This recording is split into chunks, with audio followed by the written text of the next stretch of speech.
Out of the ashes of 2 losing seasons, the Baltimore Orioles pressed the Toronto Blue Jays throughout 1992. Leadoff hitter Brady Anderson came out of nowhere to become the first American League player with at least 20 home runs, 80 RBI, and 50 stolen bases. If Anderson continues to set the table for Cal Ripken and company, the Orioles will be on track for their first championship season in 10 years.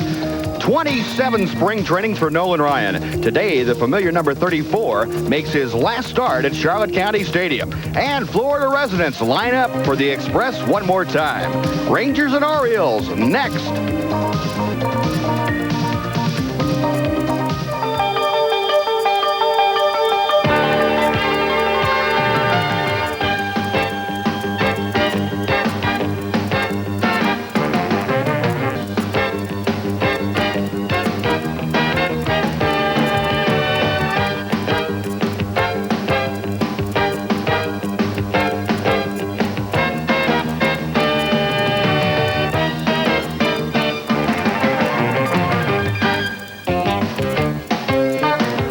Texas Rangers begin their final week of spring training as today they host the Baltimore Orioles from Charlotte County Stadium in Port Charlotte, Florida.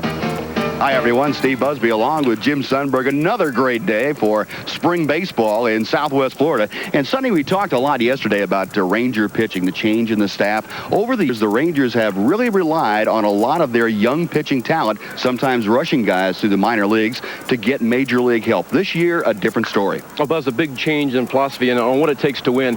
Not often do you see young staffs win. Atlanta was one last year. Baltimore had a good young staff. But basically, to make it to postseason play are teams that are of the veteran nature, teams that have learned to bounce back from times where they're not throwing the ball as well. They've gained confidence, right, stability, and normally this is the kind of element that the Rangers are trying to go to. Okay, we had a chance to talk to today's starter and the veteran of the Rangers staff, Nolan Ryan, about the change in personnel and philosophy on what has become a veteran Ranger pitching staff.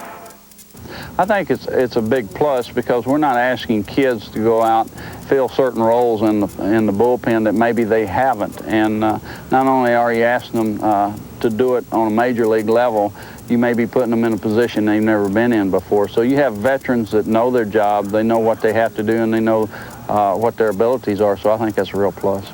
Well, that's today's starting pitcher, Nolan Ryan, making his final Grapefruit League appearance of his career. And he'll be posed by one of the rising young stars, Mike Mussina, for the Baltimore Orioles.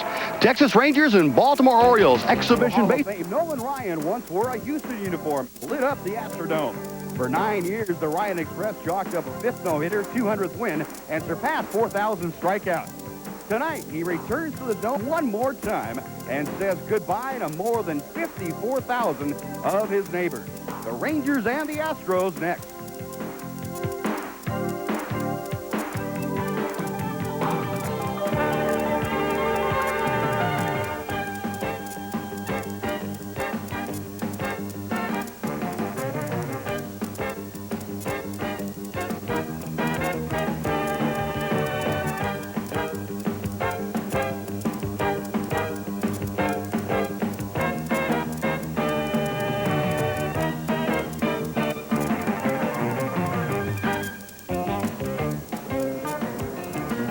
Welcome to Houston and the Astrodome as the Rangers and the Houston Astros begin what is a 2-game Lone Star Classic. But the big story tonight, Nolan Ryan, as he makes his first return to the Dome since September of 1988, takes on his former teammates here tonight. Hi, everyone. Steve Busby along with Jim Sundberg. Has been such an Iron Man in baseball. Cal Ripken has played every game for over a decade. Today, the Orioles shortstop keeps the streak alive. Greg Lefferts gets his first opening day start today. The seasoned veteran is coming off a strong 3-0 spring. In his second full season, Juan Gonzalez led the majors with 43 home runs. One of them coming here on this 450-foot blast to dead center. The longest ball ever hit in Camden Yards. It's opening day 93 coming up next. Kick off shoes, shake off your blues. Come along and join the fun. But you don't need a reason, it's a rainy season. Hotter than the Texas sun. Yeah, rockin' the house. Woo, rockin' the house. The Rangers gonna rock the old house tonight.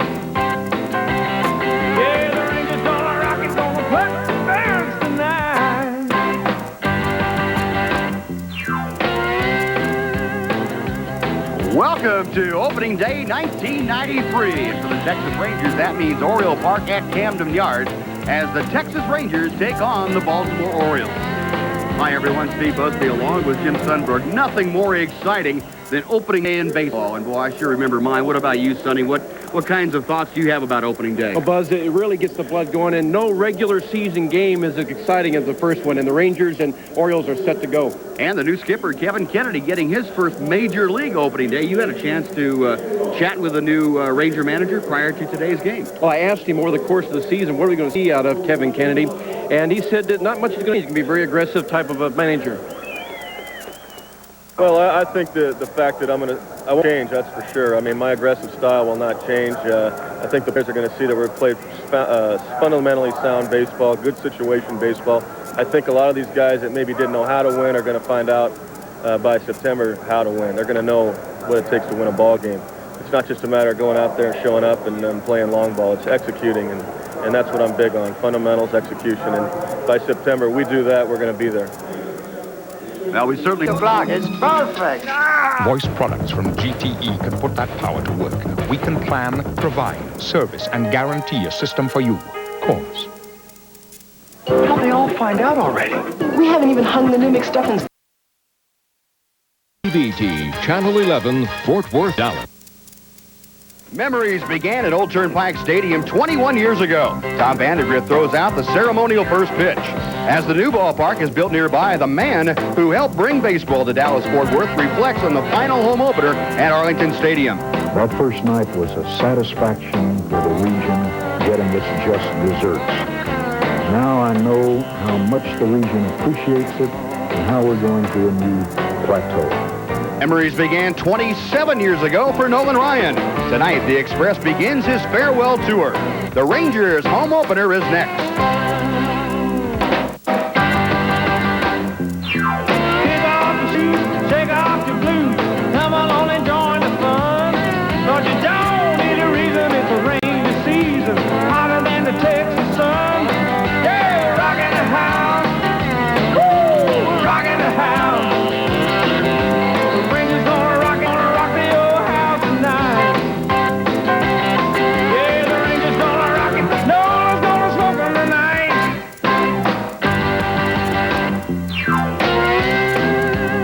Welcome to Arlington Stadium, the final opening night at the old Arlington Stadium. It's the Boston Red Sox taking on the Texas Rangers and Nolan Ryan.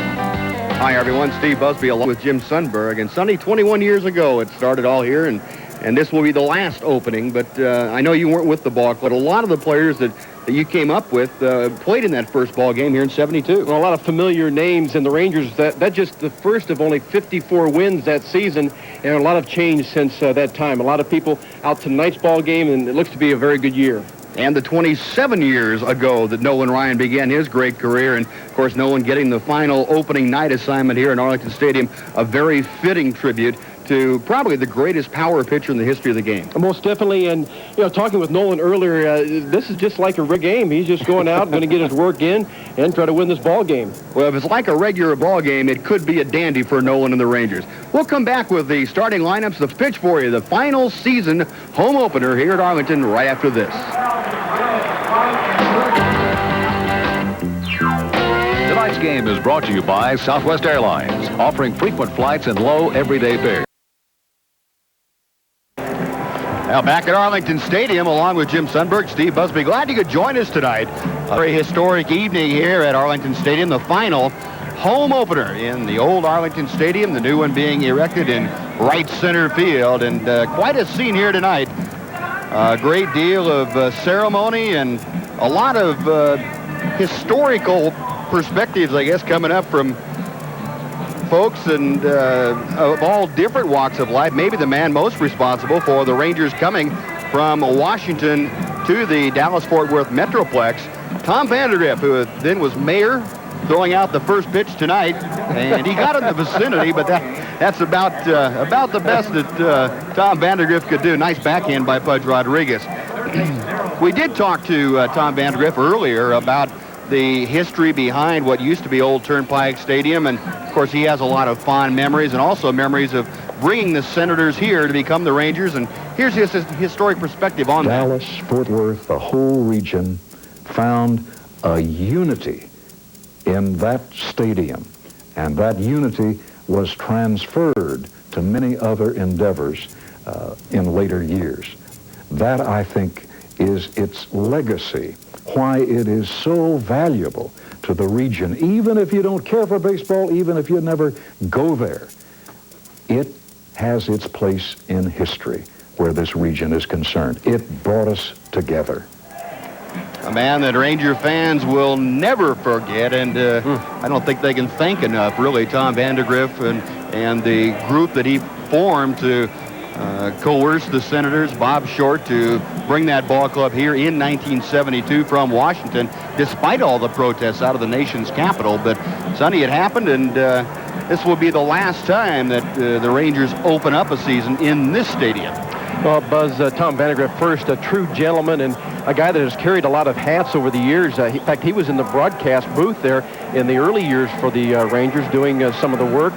And as you sit here and you watch the stadium go up just adjacent from here, you can't help but think that the farther along they get in the stadium, and boy, it just looks outstanding, the more it takes away from the look of this ballpark. I mean, you get accustomed to this park over the years, and you think this is an outstanding place to play, and then all of a sudden they erect the fabulous structure that they're doing over there, and it is basically just going to be one of the neatest things happening, much like what we saw in Baltimore earlier in the week. Oh, but, you know, we talked about the outcome of that first game played here in 1972. There was the opening lineup that day, Lenny Randall and Dave Nelson. Of course, Lenny and Dave both still around when you got here, and in 74, Hal King was the catcher. He batted cleanup. Frank Howard hit the first home run in Arlington Stadium on that particular day. Larry Bittner. Joe Levito I ran into the other day. He's very successful in the car business right now. Toby Hara and Dick Bosman. Dick Bosman, of course, the pitching coach for the Baltimore Orioles, and now the new regime, Kevin Kennedy, out there for his first and last home opener here in old Arlington Stadium. And that is making no reference to his job security. It's just that this is the last time that the Rangers will open up in this facility. And what a facility it has been. Boy, you can remember, Sonny, going back to the old ballpark, how it looked and the changes it has undergone in the last 21 years. Well, a couple of facelifts. First, the partition around the outfield, and a lot of other things behind here. Boston Red Sox starting lineup for tonight. It looks like this. Scott Fletcher leads off. He's a second baseman. Scott Cooper is at third. Mike Greenwell is in left. Cleanup hitter, Andre Dawson. Mo Vaughn gets the start at first. The DH hitting sixth is Ivan Calderon. Bob Zupsik, the start in center. Tony Pena behind the plate. He'll bat eighth. And the number 9 hitter is Luis Rivera. Any improved Ranger defense will look like this tonight. Gonzalez, Hulse, and Canseco in the outfield. Run hitter Dean Palmer, 3 already on the season at third. Gill, Ripken, and Palmeiro, third to first. Pudge Rodriguez behind the plate, and Nolan Ryan making his record-setting 27th season. 92 numbers on the year. Like to improve that win column by half, up to 10. Good hits to innings pitch ratio, strikeout per innings pitch, and he said a couple of times in spring training, if he can get in 27 starts this year, which is what he had last season, he would be extremely happy. The big right-handed flamethrower, not too far away from induction to the Hall of Fame, looking to be probably in the summer of 1999. This is third home opener with the Rangers, 1-1 in previous starts. And after the first pitch tonight, it'll be a career record, 27 years in the major leagues. And who would have thought that 27 years ago that Nolan Ryan would still be around winning ball games at this age? And certainly Nolan Ryan had to have different perspectives then, too. Well, I think my career expectations were that I was just glad to make the big leagues and hoping that I could play long enough to qualify for pension, which in those years it took, days it took 4 years, and I think that I felt like that was my goal. Nolan Ryan, and he said he was on the verge a couple of times of giving the game up. I think any player that plays any period of time has that go through their mind. The down seasons, frustration of a losing season for a ball club, but definitely that is not something that's unfamiliar to a veteran ball player. Now the umpiring crew tonight, Rick Reed will be calling the balls and strikes. Tim McClellan at first base. The crew chief, Joe Brinkman, at second, and Darrell Cousins over at third. We're just about ready to get things underway in front of a jam-packed house here at Arlington Stadium, the final home opener. Nolan Ryan on the mound facing the Boston Red Sox. And the first hitter he will face, Scott Fletcher. Red Sox, of course, swept through straight up in Kansas City to begin their season. And beginning his 27th season, Nolan Ryan deals, and it's fouled off. So with that pitch, Nolan Ryan sets another Major League record by becoming the only man to play in 27 different seasons at the Major League level. The only one it was 4 years to get his pension. That's next pitch to Fletcher, low and inside. No, I think when Nolan came up it was 5. I think you had to have 5 in to become a vested member and make something like $100 a month as your pension at that time. That's changed drastically. So have Nolan Ryan's numbers in 27 years. 1-1 pitch. And it's a ball and 2 strikes to the ex-Ranger, Scott Fletcher. Fletcher was penciled in to be the backup or a backup infielder. See what he did with the Rangers when he was here, 86 through 88. But injuries to both Tim Naring and John Valentin have forced Fletcher and Luis Rivera to become the starting middle infield for Butch Hobson and his club. 1-2 offering from Ryan. Little nubber down the first base side. Rodriguez pounced on it. Off balance throw, and they get it.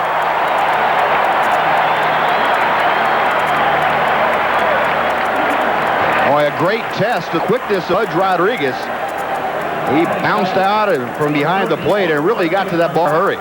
Really difficult. First of all, you don't anticipate the ball on a swing being that close to the plate. Rodriguez out-cleared himself of the runner, and then the throw. Watch Rodriguez come out from behind the plate. He had the bare hand. Normally you like to go with your glove, the bare hand off-balance throw. But throwing very good his part of the game. So 1 gone. Excellent play by Pudge. And here's Scott Cooper. Cooper off to a pretty quick start at 333. In 5 runs in that 3-game series against Kansas City. And the outside, 2 balls and no strikes.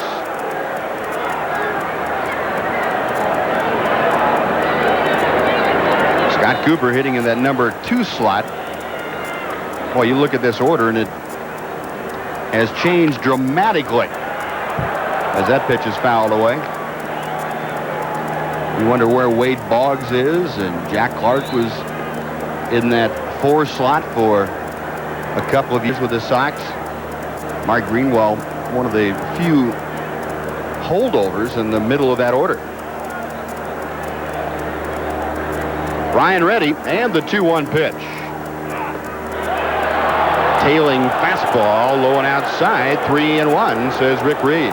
The Red Sox last year, really the second worst offensive club in the American League. Most of that doing with injuries in the middle of their lineup. They lost their 3, 4, and 5 guys. And basically, Greenwell and Burks did not play the second half. Then Quintana was out, and Phil Plantier did not have a good season. Ground ball right side. Right there, Rick, and he gobbles it up. 2 gone. Oh, Nolan Ryan makes a good pitch on 3-1 to get Scott Cooper. 2 gone. Now, weather, a beautiful evening here at Arlington Stadium. 73 degrees for this home opener.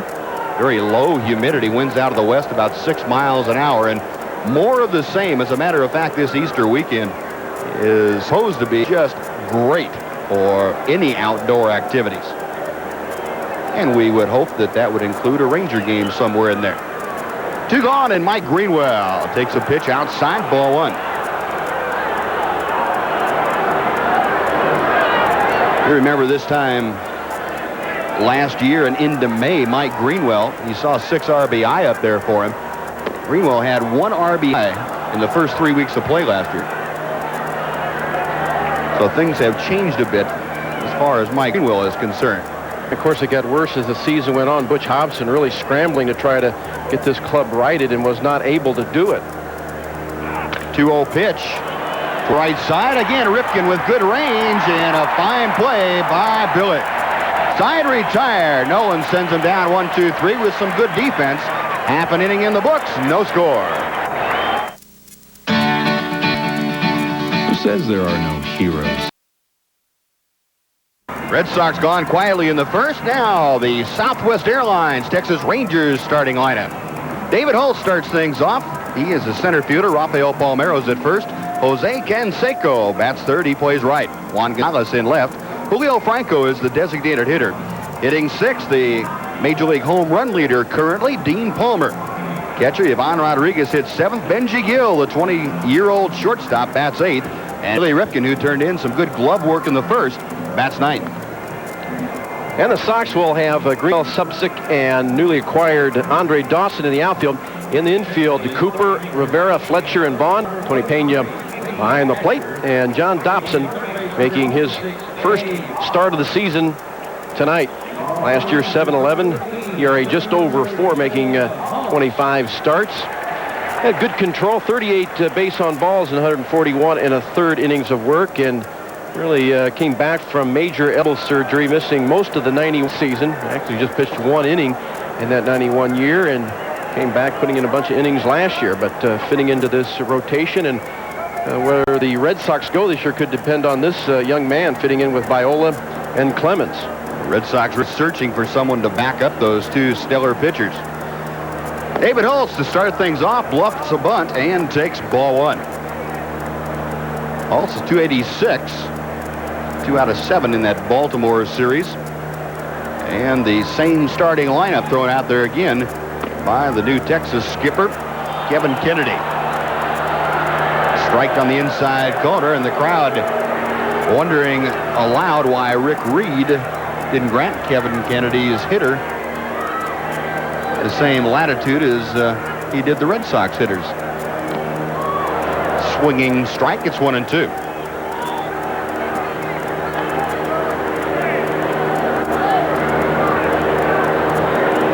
David Hulse coming off a great spring training that really saw him work his way into the starting center field job. He and Senzo in a pretty good head-to-head battle for that position. And Dobson with a pretty good moving fastball got the strikeout, 1 away.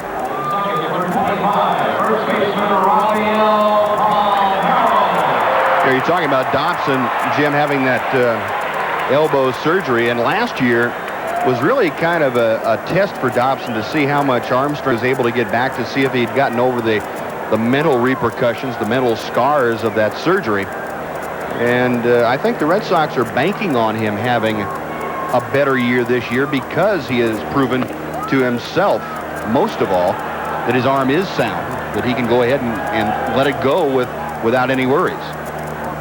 A strike to Rafael, and it's 0-1. Off speed, in and over. No balls, 2 strikes. In fact, his numbers last year would have been better. His last 10 games were not good games. 1-7 with an ERA almost at 6. We talked a little bit about trying to build back that endurance after major surgery. Dobson with that breaking ball down and in runs the count to 1-2 on Palmeiro. So the numbers on Rafael, an RBI in the 2-game set against the Orioles. And Dobson deals. Got him swinging. John Dobson striking out the first 2 Rangers he faces here tonight with a variety of offerings he's twirling up there. Well, fastball kind of between Kevin Brown's fastball and Ryan's changeup. Bottom really dropping out of it. Both the strikeout pitches in the same spot, away and down to the left-handers. It's going to be a long night if he keeps it down there. 2 punch-outs. The Rangers have the bases empty for Jose Canseco. Shot foul, and it's the corner of the Red Sox dugout. That'll get some Bo Sox up and moving around. Here's former Ranger Jeff Russell just coming out.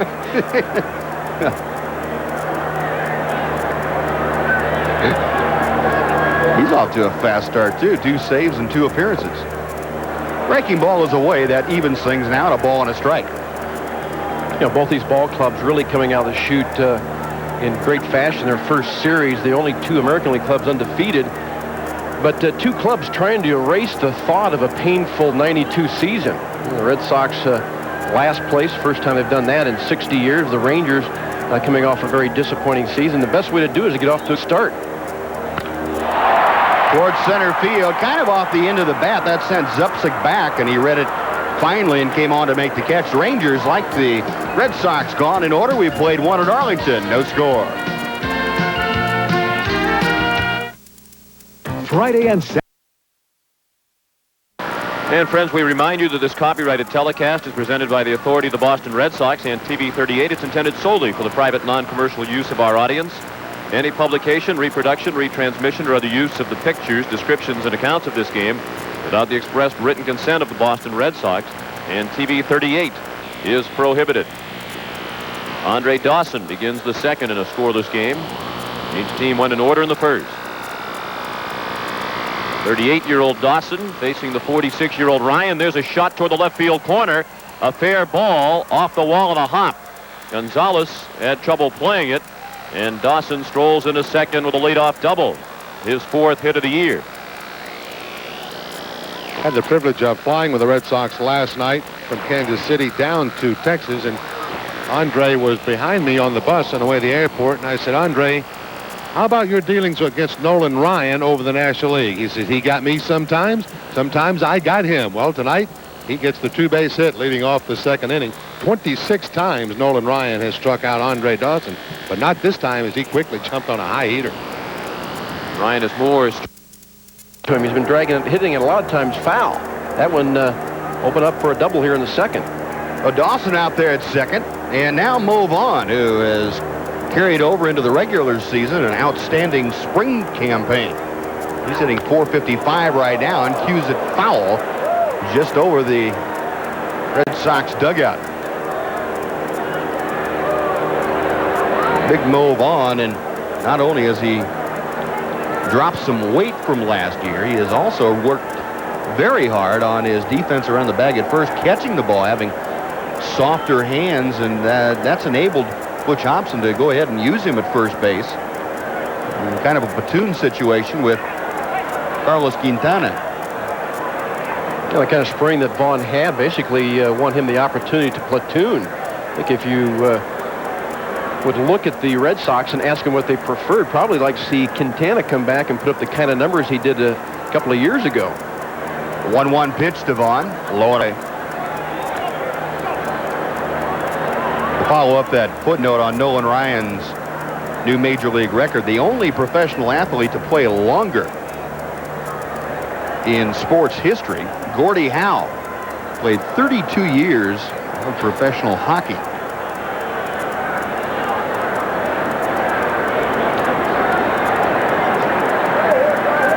Two balls and a strike, the count to Mo Vaughn. Andre Dawson, the runner at second base, nobody out. Dawson with the only base hit of this ball game as we play in the top of the second. Fly ball lifted to pretty deep left center field, but drawing a beat on it is Juan Gonzalez. He makes catch and bluffing a move toward third. Andre Dawson stays at second. One gone. Now we mentioned that Major League tenure list. It's now been upgraded. Your Advil leaderboard shows Nolan Ryan 27 years now on both Tommy John, Deacon McGuire. Deacon McGuire, a catcher for 26 years. Oh, in the world. Eddie Collins, Jim Cott, and Bobby Wallace. Jim Cott, the other pitcher in that group, 25 years. Well, Deacon, a regular for very long, and well, as you notice, most of those guys, pitchers. Half of them. Of course, only playing about a fifth of the time. Oh. Yeah, but a fifth of the time for 27 years, a lot of ball games. That's true. Nolan Ryan's first pitch to Ivan Calderon is ball one. Calderon, the DH for Butch Hobson's ball club here this evening. The breaking ball, this one dipping in and over. 1-1. Nolan, a great job on Mo Vaughn, keeping him from pulling the ball. A lot of pitches away from him, down away, a lot like the pitches that Dobson had thrown to Hulse and Palmero. And he kept the ball on the left side of the infield, left side of the diamond, kept Dawson from advancing. So that's a pretty big pitch at bat for Ryan. Fastball low and away, 2-1 now.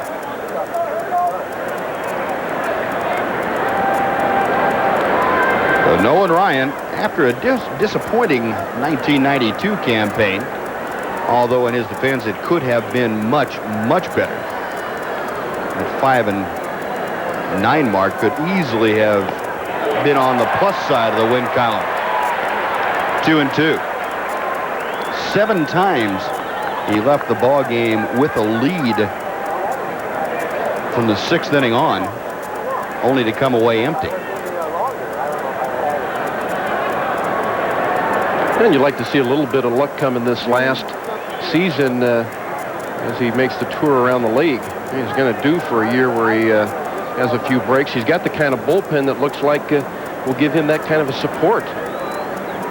You start to get excited about this bullpen. Some of the same faces, but some of the work that Kennedy and Osteen have done with the players, very noticeable at this point. Still early, but very noticeable from our standpoint. 2-2 delivery. Fastball just outside.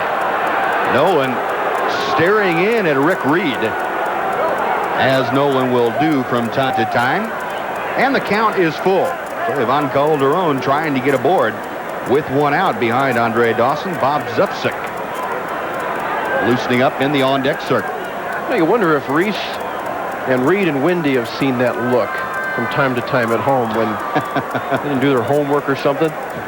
I would imagine. That's pulled foul outside third as Nolan took something off that. Well, the count remains full, and right here, let's take 5 seconds for station identification. This is the Texas Ranger Baseball Network. This is KTVT Channel 11, Fort Worth, Dallas. Jam-packed Arlington Stadium, the final home opener in this facility. Glad to have you along. Joining me, Jim Sundberg. I'm Steve Busby. Also our crew down in the truck, Dave Burchett, our director, and Paul McConnell, our producer. This is the first of 29 home telecasts we will have for you on the Ranger TV network this year.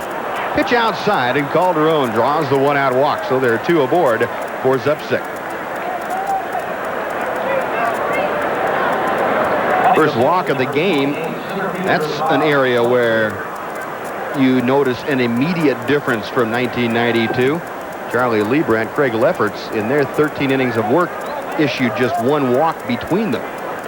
2 unintentional walks coming into tonight's ball game. That kind of a little bit of an intentional walk. He pitched around Calderon, that did not give in to him, and go ahead and set up the double play. Of which the Rangers have turned 4 this year in the first 2 games. Bob Zupsik enjoyed a good series up in Kansas City. And Ryan's first pitch misses down and away. Defense on what is a bit slower infield as far as the grass is concerned here in Arlington Stadium. And this is a much improved defense. Kevin Kennedy reiterating the request of his predecessor, Toby Harrah, and that Jimmy Anglia would help the ball club by letting the grass grow a little longer. 1 ball, 1 strike. Thinking behind that is, for the most part, Ranger hitters are fly ball hitters. So the slower infield's not going to hurt them, and the defense would be of benefit. So would the ground ball pitchers that the Rangers have, most notably Kevin Brown. And when you see Bob Patterson in relief, he throws a lot of ground balls when he gets that sinker working. Todd Burns has that ability. Well, basically 3 starters, Lee Brandt and Lefferts. You add to that list, you've got half the staff. 1-2 to Zupsik. Zupsik last year 170 at-bats, hit 265, and right now, Bob Zepsic having a little trouble with Nolan Ryan.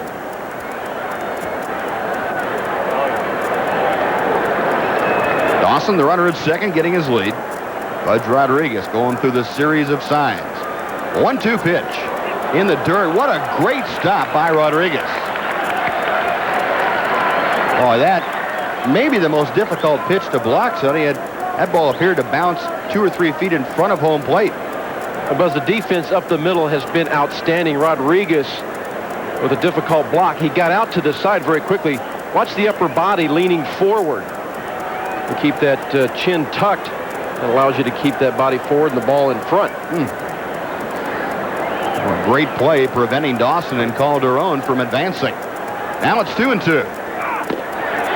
Just a little bit outside, and the count is full.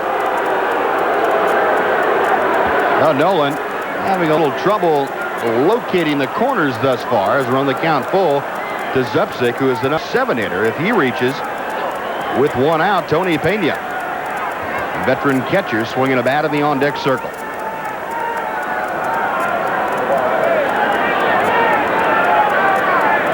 Dawson at second, Calderon at first. 1 gone in the top of inning number 2. There go the runners. The pitch is grounded towards short. Gill to the backhand, knocks it down, and that will save a run.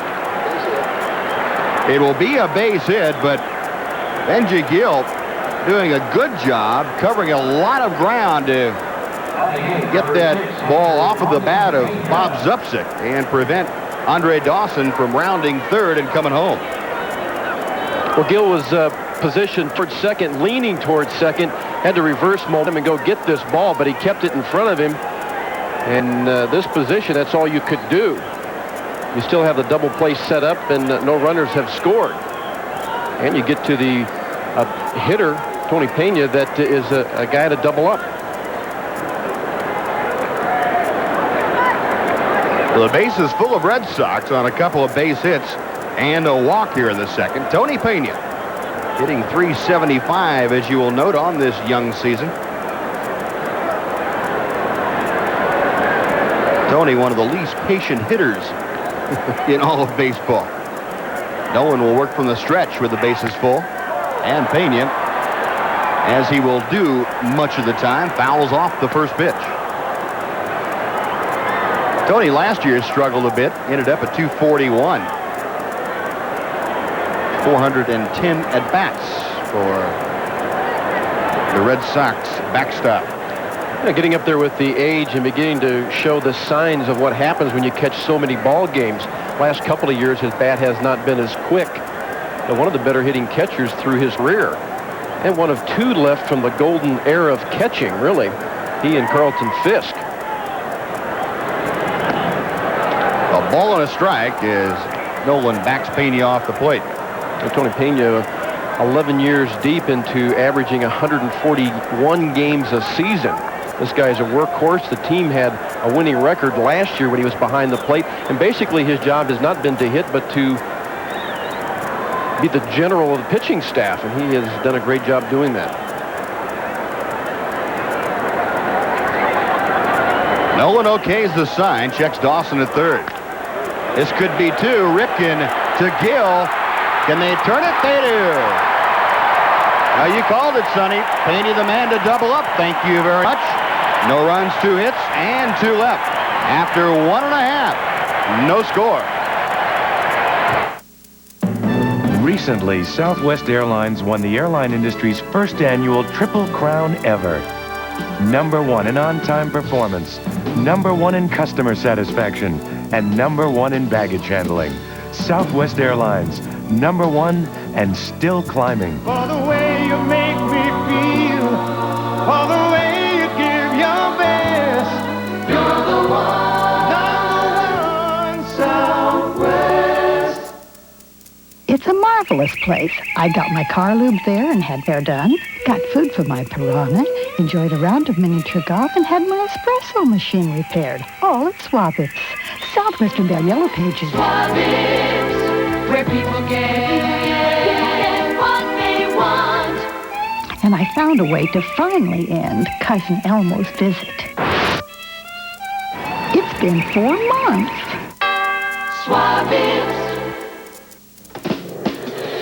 When cars are called luxury sedans, what does that mean? Leather appointments? Absolutely. Dual airbags, wood trim? Mandatory. You gotta have a CD player and power sunroof. But you know what? On most luxury sedans, these features cost extra. Not the Infiniti J30. They're all standard. See, Infiniti thinks when you buy a luxury car, the luxury shouldn't be optional. For a variety of J30 leases, see your Infiniti dealer today. Tonight's game is brought to you by McDonald's. What you want is what you get at McDonald's today. By Coca-Cola Texas. Always a hit. Always Coca-Cola Texas. And by Infiniti, who invite you to guest drive their full line of luxury automobiles. Back at Arlington Stadium, and here's it ended last inning, the double play. I want to point out one thing. Watch Ripken. He opens up his right side so he can throw the ball. He doesn't move his feet, just a little turn, flip to Gill, and Gill having to work to avoid the slide. Palmero with a little bit of a pick, but boy, the defense up the middle all the way from Rodriguez to Ripken, Gill, and center fielder Hulse has been outstanding in these first 3 ball games. That's the 5th double play the Rangers have turned over. Of course, the Red Sox over the years notorious for having double plays turned against them. But that cannot be said for the Baltimore Orioles, the first opponent the Rangers face for 2 ball games.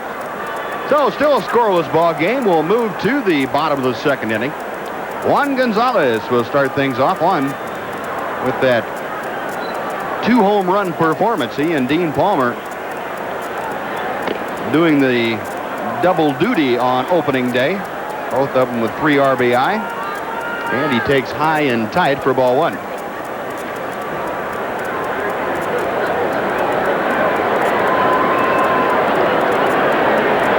Enjoyed the confines of Fenway Park and Arlington last year against Boston pitching. And Dobson can be a guy that you can hit home runs off of. He led the stat last year in giving up the most, 17 in his 141 innings of work. But the way his ball is moving at this point, not likely to do that until it straightens up a little bit. Yeah, you would wonder, this is not the kind of sinker ball that we saw John Dobson have last year at any time.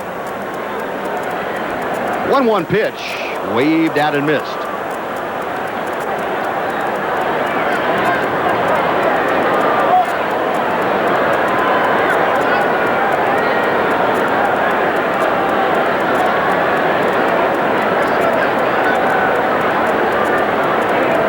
Dobson studying the signs from Tony Pena.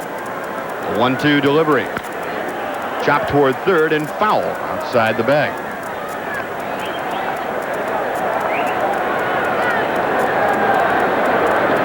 Boys, you gotta love the shiny new, brand new helmets. This time of the year, they have no dugout scars on them. No scratches. They're still pretty clean. Will take care of that. Little pine tar. Again, the 1-2 delivery. Towards short, Rivera gobbles it up. The throw, and just did get Gonzalez. Boy, Luis Rivera kind of taking his time, and Juan really hustling down the line. Almost beat that out. Didn't get the call from Tim McClellan. We'll take a look at this. Yeah, the umpire was right. Yep. A case where the taller grass almost going into the advantage of the Rangers. But a case where an infielder may have to charge the ball a little better than that. So 4 consecutive Rangers gone. The hands of John Dobson and his teammates. And here's Julio Franco. Hitting at $125 thus far. Takes inside, ball 1.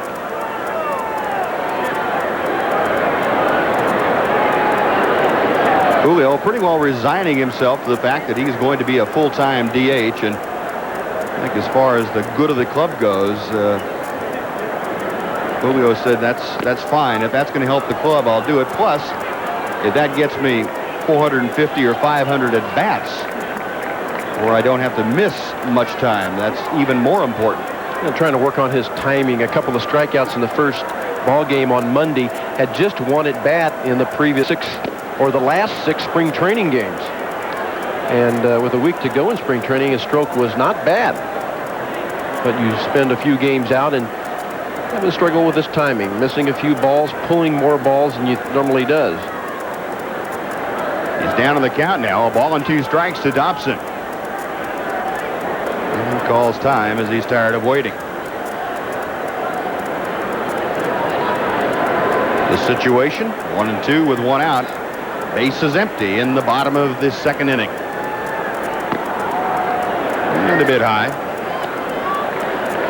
Now Julio goes through the ritual which most pitchers would understand, putting ice on yourself after every ball game. For Julio, it's both knees. Try and keep that inflammation down. Shot toward the hole and through to left field for a base hit. Well, Franco finally getting a pitch that he could work with out over the plate and pulled it through the hole. Let's take a look at Taco Bell's Who's Hot and Who's Not. Who is hot? Dean Palmer, leading the majors with 3 home runs. He's driven in 4. Tony Phillips of Detroit off to a torrid start at .643. And who's not? The Rockies, hitting a very meager 102. And Frank Thomas, as an individual, just 1 for 11. And here is Dean Palmer.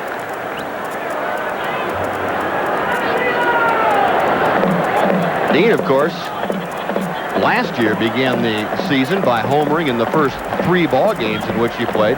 All single home run games, but he had 2 in the '93 opener at Baltimore and then 1 again on Wednesday night.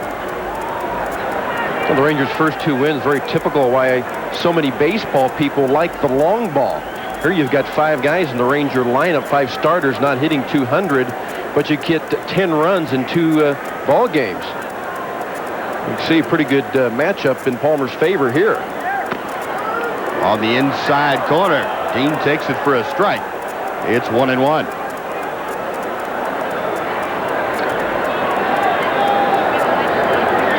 It's still hard for me to believe that game we saw on opening day on Monday, that fly ball that Dean Palmer hit out of the yard to dead center field, how high he hit it on a day. I didn't think there was any way that if you got the ball up in the air, it would carry.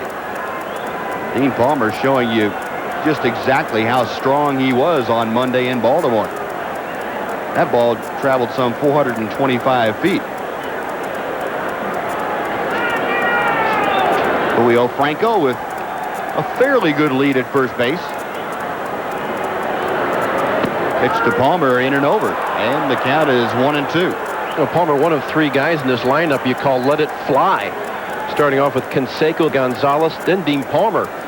And any 2 of those guys probably could hit as many home runs as Boston did all of last year. Boston with a power outage hitting just 84 home runs as a team and a meager 45 in Fenway.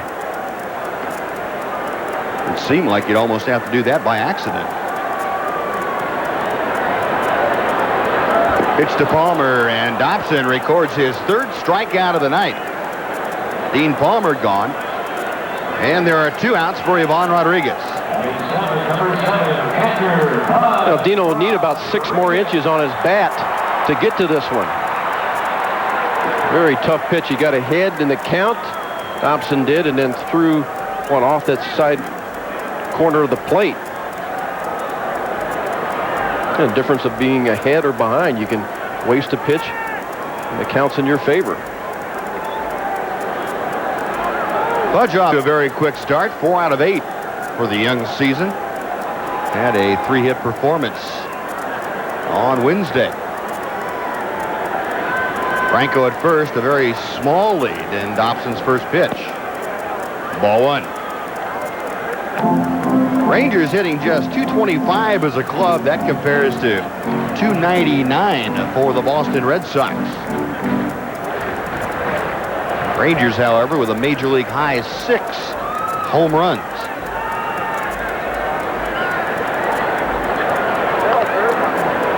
A little toss to first, and Julio back easily.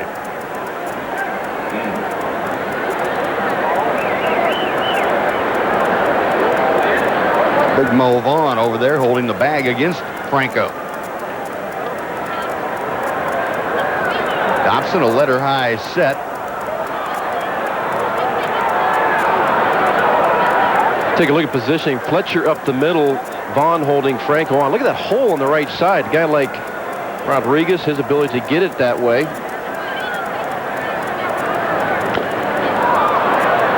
Pretty tough pitch to hit the other way. Yeah, you're not going to be able to hit it to right side with that, but there's a case where that kind of infield play on the right side, why it's an advantage if you're a right-handed hitter, you can inside out a pitch, or as we see in Palmero's case, his ability to get out in front of a pitch and pull it. Might give you an indication too with the savvy of Tony Pena what you can expect as far as pitch selection from Dobson. A lot of sinkers, that ball down and in, and then the breaking ball that it's tough to hit that way after you get ahead. And both pitches that Dobson has, very tough to hit it to that right side.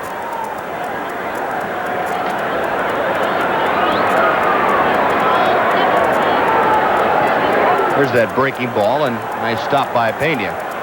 Count moves to 2 balls and a strike now. Dobson also the type of pitcher, if you watch Tony Pena, you can almost tell what pitches are coming. Basically throwing most of his fastballs on the inside part of the plate. You see Pena move to the outside. Most of the time it's a slider. A little peek out of the corner of your eye as a hitter. Always looking for a little advantage, huh? Shot foul, and Dave Oliver down at third had to do a little tappings to get out of the way of that ground ball. And that fan may not see the rest of this home opener.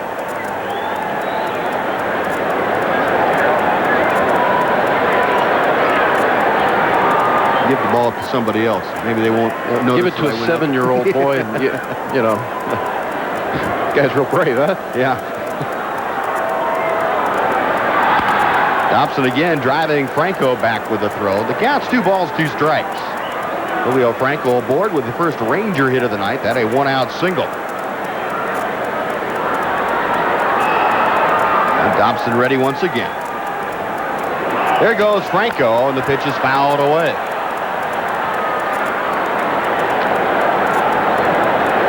You take a pitcher like Dobson and what we just talked about, the way the catcher moves, and you can kind of tell whatever foot the catcher first moves, that's the direction they're going. If he picks his right foot up, he's usually going to the outside corner. If he picks his left foot up, he's going inside. And it's something that you can pick up. The Ranger bench this year really good. They got a couple of guys in there very good at picking up signs and things that the catcher does. Franco staying put this time. The breaking ball low and away. So it is full now with 2 outs. Franco will be moving on the next pitch, and with Ivan Rodriguez is able to keep things going. Rookie shortstop Benji Gill would be next.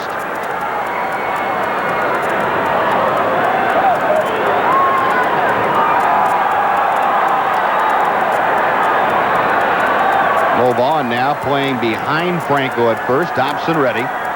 Franco on the move. The payoff pitch outside, ball 4.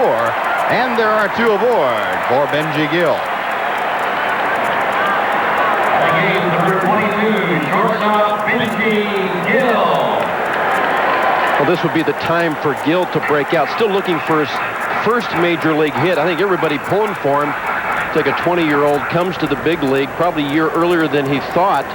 And the farther you go without getting your hit, the tighter you become. And no matter who you are, you go a few games without getting some base hits, and the pressure starts to build up. I'd like to see him get one right here, and at a time where it would really allow him to loosen up.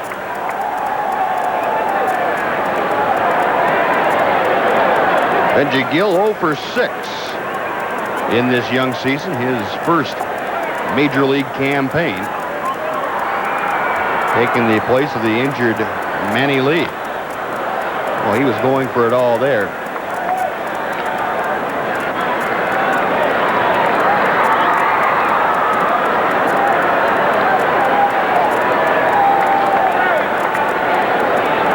The more you see Benji Gill, the more you like him. A great-looking offensive player, and I've become more impressed with his defense. He's a lot smoother and a little better with the glove than I had thought.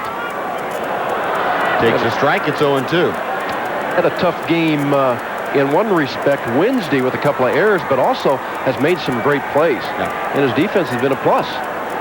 And wouldn't you say that's kind of a trademark of a good rookie prospect, is that he's going to make spectacular plays, but every once in a while kind of have a mental lapse that maybe causes an error that shouldn't have been made? I think in terms of how you gauge somebody, the veteran player becomes more consistent. The young guy has some outstanding days and then has those frequent bad spells. 0-2 the count. Franco at second. Rodriguez at first. And now time called as Dobson and Pena not able to get together on the signs. Tony going out, look, don't throw this guy a strike. Now just listen to me. I've been up here over 10 years. You've only been around a couple of years. I know what's going on. Just throw me something out of the strike zone.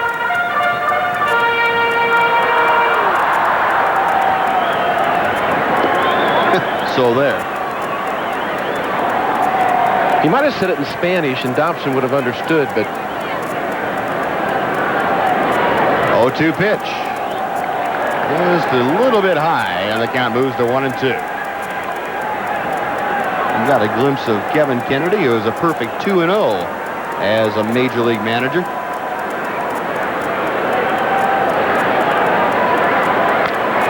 Got him on the fists, and Benji Gill able to fight it off. It's a real mistake right there by Dobson, but the fact the ball is moving so much, he got by with it. He got in on Gill's hands a little bit. You see Tony signal to get the ball down, but Hobson, in his second year as a Boston manager, and yeah, had put up some pretty good years himself back in the mid-70s. Again, the 1-2 pitch. Good job by Benji Gill to lay off that sweeping breaking ball, and the count is even. Situation now that Kevin Kennedy likes to run in most of the time, but questionable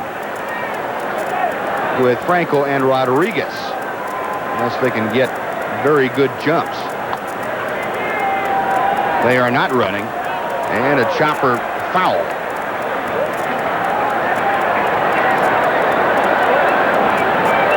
Well, Benji hanging tough. Fighting off some pretty difficult pitches by John Dobson.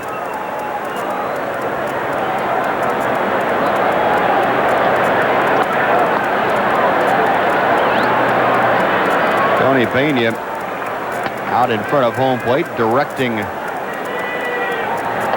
his infielders, maybe moving Scott Fletcher, Luis Rivera a bit in anticipation of the next pitch. I think, too, who he might throw to if the runners go. Runner staying put, and it's low and away. Ball 3. A situation where you've got first and second, 2 outs. You've got 2 options. If they take off, you would have been able to throw to either base. Well, with the next pitch, Franco and Rodriguez will be off and running. Full count to Benji Gill, who's trying to keep this inning alive for the number 9 hitter, Billy Ripken. You try to determine from a catcher who's the easiest to throw out. There go the runners, and the pitch again, chop foul.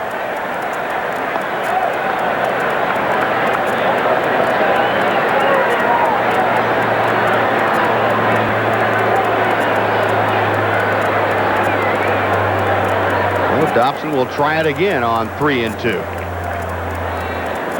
Franco at second. Rodriguez at first. They're moving again, and the payoff pitch got him swinging. 4th strikeout of the game. The Rangers strand 2 on a hit and a walk. And we played 2 at Arlington. Still no score. Upper Deck asked a few average card collectors whose cards they collect. I collect Steve Young. I collect endorsements. I collect back doctors and surgeons. Rings. I collect fines. I just collect fishing lures. The musky dingbat. Dingbat. I have a 56 powder blue Chevy. Powder blue? A Ferrari. I collect Reggie. Rolls Royce. Reggie. Really? Not. Yeah. They're smooth. Original interior, original carpet, drives like a dream. By popular demand, Furr's short-time $4.29 continues. The $4.29 all-you-can-eat, that is, of everything we've got. It's calendar day this Sunday. Saw Brownie this afternoon prior to the ball game. Said everything's going according to schedule. Whether he's telling me the truth or not, it's a different story. he's bound and determined he's going to get out there. Well, right now, both pitchers in tonight's contest have been bound and determined to prevent the opposition from scoring. And they have done so effectively. The number 9 man for the Red Sox to lead things off, Luis Rivera, and Nolan Ryan delivers a strike.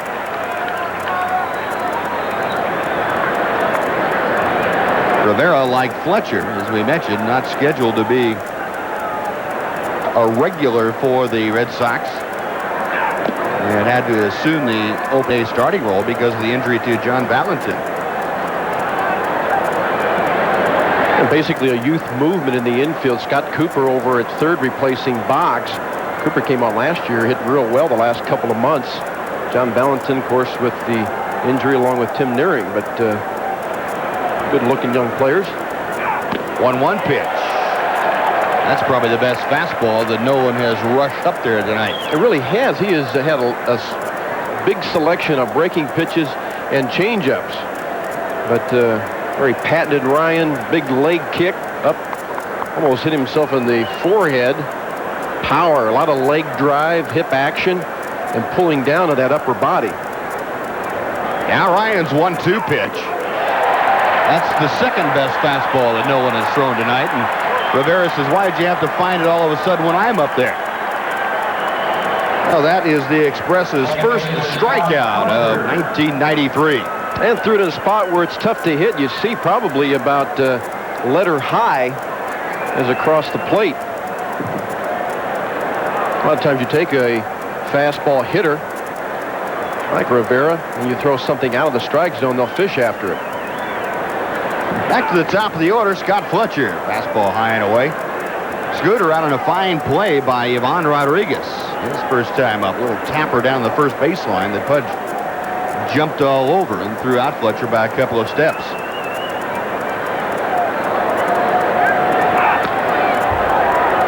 Nolan's heating it up.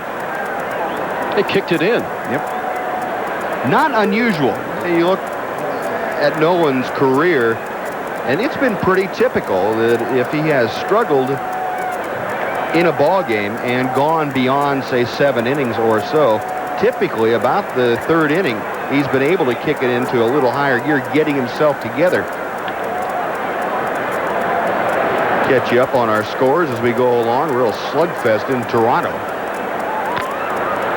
On the fifth, little looper, shallow center field. Billy Ripken going out, making the call on the catch. And there are 2 outs here in the 3rd.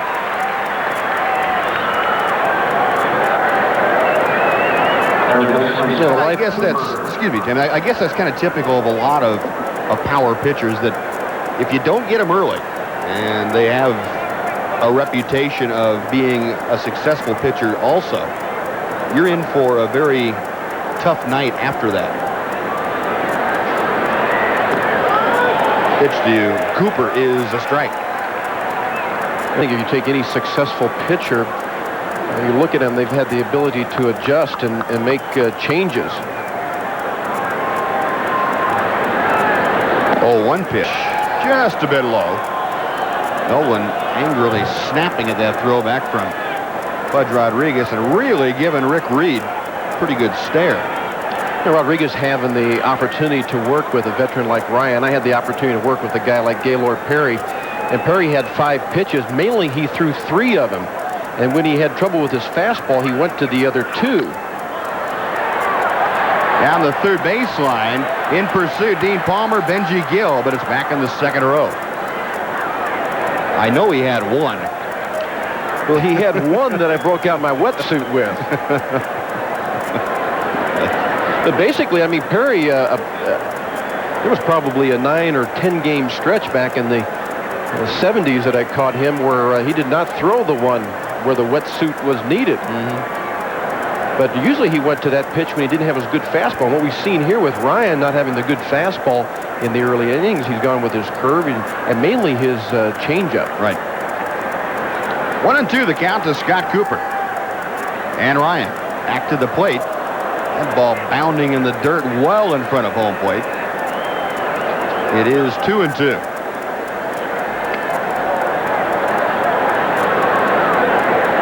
I think Tom Vandergrist's pitch was about right there. So, Tom, don't feel so bad. Not quite the same velocity, but just about the same area.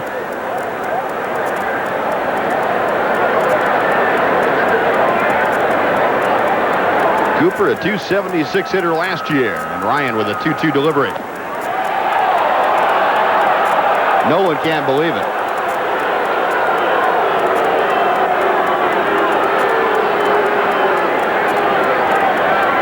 They call Rick Reed's strike zone tonight very tight. That one from our angle looked like it moved outside. No one didn't think. He's still staring. So a full count now on Cooper. Base is empty and 2 outs. Payoff pitch. Out of play. If Cooper can get aboard here in the third inning, Mike Greenwell, the number 3 man in the Red Sox order, waits in the on-deck circle.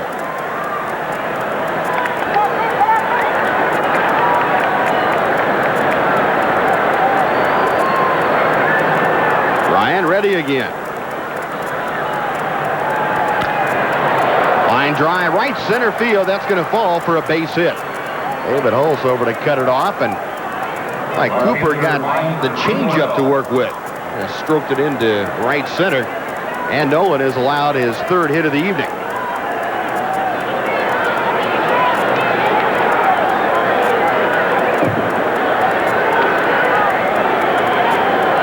Well, Mike Greenwell will come on now with Cooper at first and 2 outs. Greenwell grounded out on a nice play by Bill Ripken to end things in the first inning. You know, this is a guy that really they need to be healthy. The kind of hitter that Palmeiro is in the lineup, basically a line drive hitter, guy that will hit you 300 in a healthy season. You need him along with a Quintana Mo Vaughn combination. That pitch gets away from Rodriguez, and then he throws it away into right center.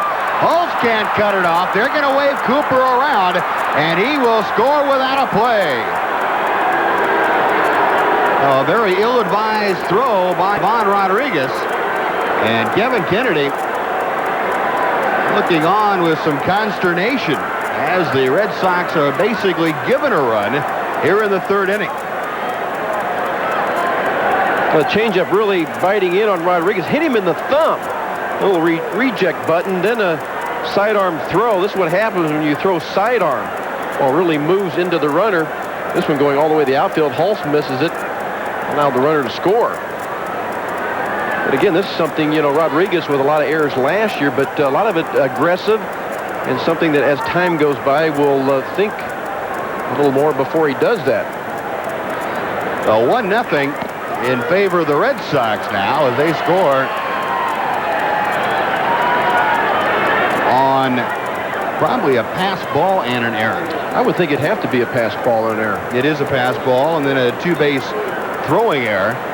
That is how it has been scored. And a strike to Greenwell evens the count now. 2 balls, 2 strikes.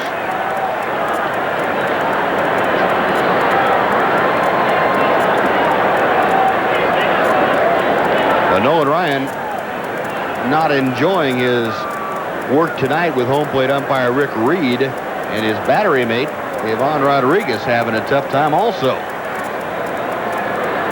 2-2 pitch. Got him on the fist, and Greenwell fights it off to the left side.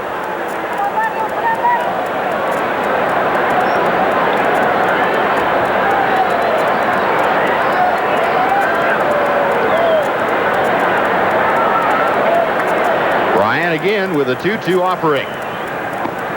Changeup, and that missed. So the count is full. Greenwell trying to keep things going. Andre Dawson, the cleanup hitter, adjusting his batting gloves,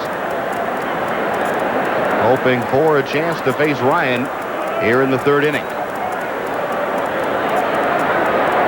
The off pitch from the Express. Just outside, ball 4. And Nolan taking a little walk on that pitch.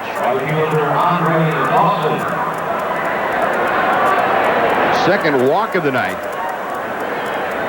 by Nolan Ryan.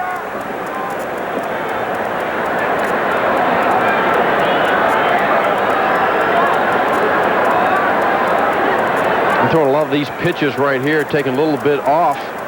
Ball down and away, but again, still displaying he's not happy with the strike zone. What ends up happening, you are around the plate, not missing by very far. You try to make an adjustment, then you give up something to a guy like this, and you're down by 3. Dawson with that ringing double to start things off in the second. Was left stranded at third. Another off-speed pitch. It's 2-0.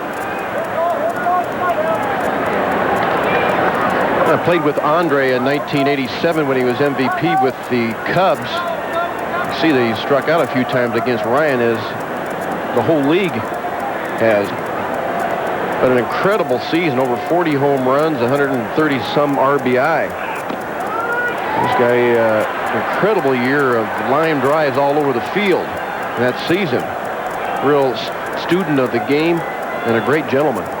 Boy, hustles all the time. Great outfielder, 8 Gold Gloves.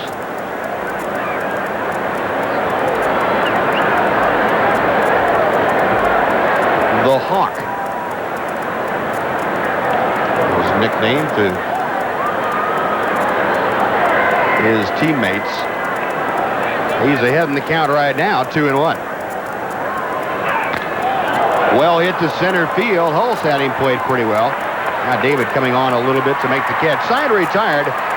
Red Sox score an unearned run on a hit. There was an error and 1 left.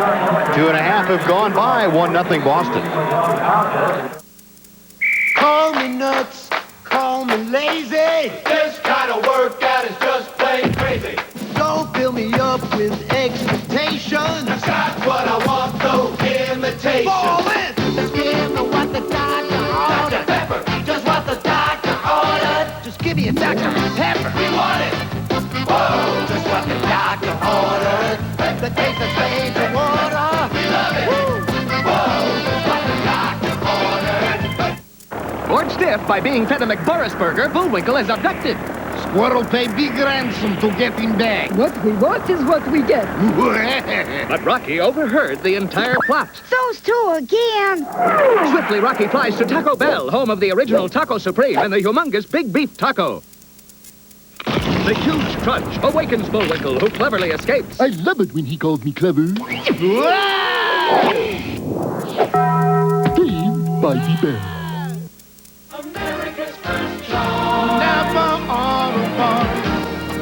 Welcome to Napa, America's most complete source for quality auto parts and accessories. And now get hot spring buys at Napa. Quality Napa motor oil, just 99 cents a quart. Get 2 Napa Silverline oil filters, just $4. STP oil treatment is free after double mail-in rebate. And don't miss this special value. Napa's 5-piece cooler combo, just $19.99. Save big on hot spring buys now at Napa, America's first choice. That is a participating advertiser in Rangers baseball. Call or visit a local real estate agent and ask about HUD Homes. We'll help you own a piece of America. That is a participating advertiser in Rangers baseball. Call or visit a local real estate agent and ask about HUD Homes. We'll help you own a piece of America. As we're back at Arlington Stadium and moving to the bottom of the 3rd inning, Ripken, Hulse, and Palmero do up. Rangers down by 1.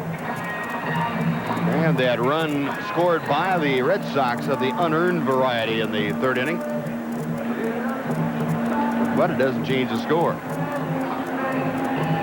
Mickey Hatcher attending to his duties at first base, Rangers first base coach, and John Dobson now will try and protect that 1-0 lead that he enjoys.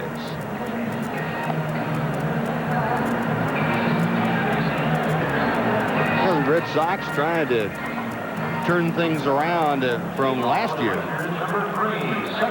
They're off to a perfect 3-0 start. Blue Jays a game back. Cleveland playing some pretty good baseball despite the tragedies that they have suffered during spring training this year. Yankees, many expect to be the most improved club in that division. Billy Ripken bluffing a bunt, takes inside, ball one. Bill hitting at 143, as you will note. He has yet to drive in a run in 1993. Pulled to third base, a bat hop, and it goes off of Scott Cooper. Ripken going around first on his way for two, and he is in standing.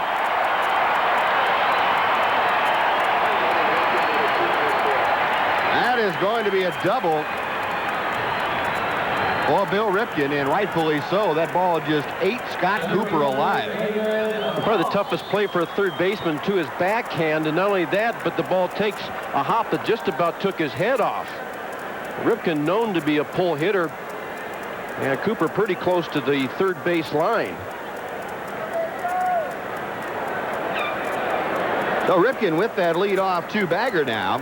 The Rangers have an opportunity to at least tie things up. Get a run scored here and be back even. They trail 1-0. David Hulse, a strikeout victim, his first trip to the plate. Scott Cooper at third, expecting a bunt. Hulse around a bunt. Gets it down out in front of home plate. The only play is the first, and just in time. Pena throwing to the second baseman, Scott Fletcher. Sacrifice goes 2-4, and on to third goes Bill Ripken. An outstanding ball, good situation, baseball. The sack bunt. And not only does he get the runner over, just about beat it out. Tony Pena out with the barehanded grab, barely getting him. A couple of ways of getting the ball out in front. Scooping it with your glove or the bare hand, and having to go to the bare hand because of Hulse getting down the line. Looked like he might have had a little concern about John Dobson, too, coming in to try and make the play. In any event, the sacrifice is effective. Ripken at third with one out now, and Rafael Palmeiro coming up. He struck out in the first inning. Dobson has struck out 4 Ranger hitters through the first 2 1/3. Ground ball pulled foul over the thrown bat. And that's going to go into the woodpile.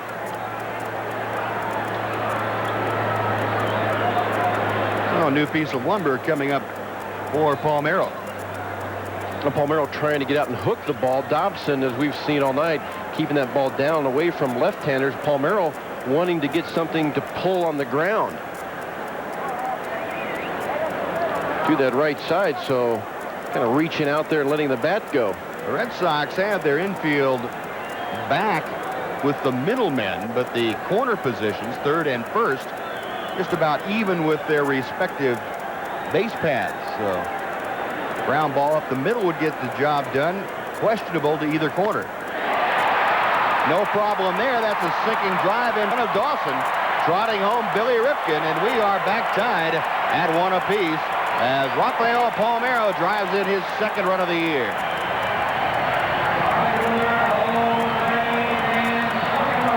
A great piece of hitting by Palmeiro. He went out after it, seemed to stay with it. He'll go down, uses his hands to elevate the ball. But you can see he was set on trying to pull something, and not only did he get the runner in, but he got a base hit out of it. And Billy Ripken being congratulated by the hitter at the plate right now, Jose Canseco. Well, we're back even, 1-1.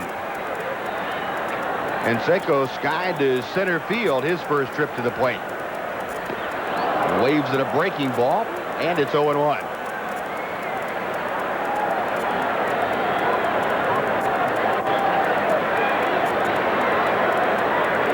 Jose finding difficulty getting untracked in both spring training and the early going here of the regular season.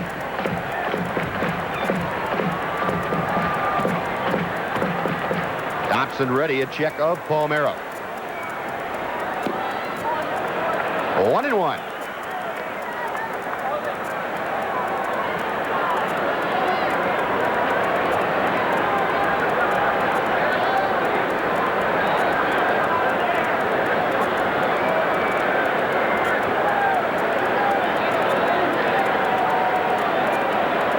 Dobson okays the sign.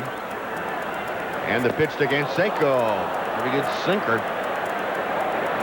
A ball and 2 strikes. Canseco's swing here that we've seen here has gotten a little big on him instead of the short quickness that we saw a couple of times in spring training.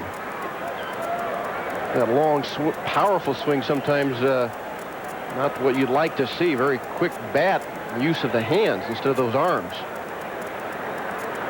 But as you can see, he's not comfortable and struggling. Of course, that happens this time, this season. Like it can happen in the last month of the season. 1-2 pitch. And the count evens. But Dobson and Pena continue to be predictable. You step outside, you get the breaking ball. He goes inside, you got the fastball.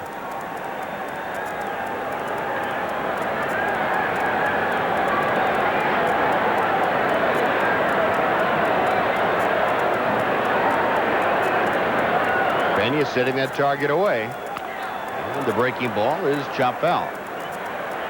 So how do you relay that to the hitter? A lot of times from the dugout, you can whistle, you can say a name. It could be the guy on the on-deck circle. It could be somebody from the dugout. And there's nobody on second base right now, but at second base, you can use a foot sign, hand sign, a number of different ways of doing that. Or you can peek. And you couldn't just yell curveball? There goes Palmeiro, and the pitch fouled off.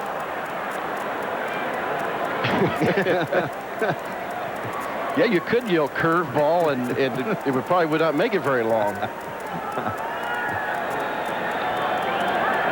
Of course, I was the type of player that tried to use everything I could. I could figure out what was coming. It was that much better for me, especially later on. I think when you get older and your swing is not as quick, you try to use little things like that to help out. Dobson, a belt high set, and he drives Palmer back with the throw. And then you run into some players that just don't want to know. They're actually players, and Palmeiro is one. And hey, don't tell me what's coming. I don't want to know. I just want to see the ball and react. Yeah, all it would take is one time to get crossed up by one of your teammates to put that fear in your mind. Well, after you get through with the fight, yeah, then it's... 2-2, 1 out, 1 on. You're right. One time of crossing up, and that puts the end to it. Yeah. Palmeiro staying there this time, and ripped foul by Canseco. He got out in front on that sinker that time, pulling it well foul.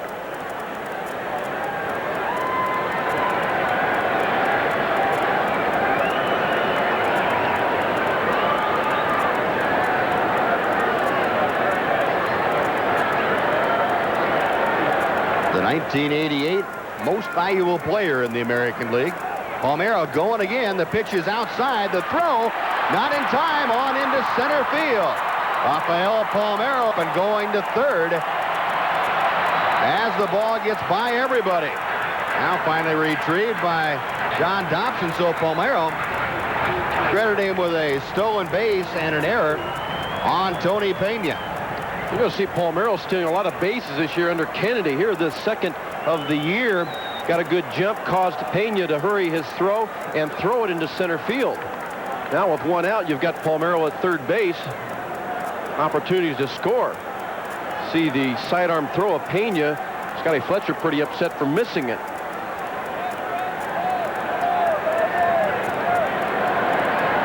Well, the infield now with 1 out and a full count on Canseco, drawn all the way in. And that not a good position with Canseco up there. Towering fly ball to fairly shallow center field. Zupsik, a long run, makes the catch. And back to third goes Palmeiro. That ball just not hit deeply enough to try and score. Left fielder, 1 gun, Hollis. Boy, Bob Zupsik had to run a good 200 feet to get this ball. Of course, the easiest guy, since he's coming in, the best person to make the play, becomes very difficult for a shortstop. And Canseco still struggling out in front of the breaking pitch. Two gone now. Palmero still at second base. Juan Gonzalez, who grounded to short in the second inning, now will try and get Palmero home with a 2-out base hit. Dobson still working from the stretch. And the pitch in and over.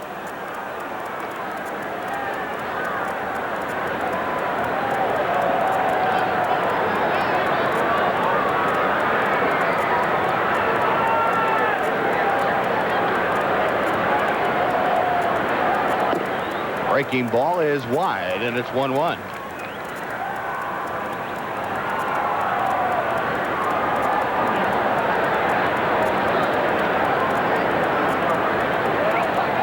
Juan Gonzalez, his 2-home-run game on Monday.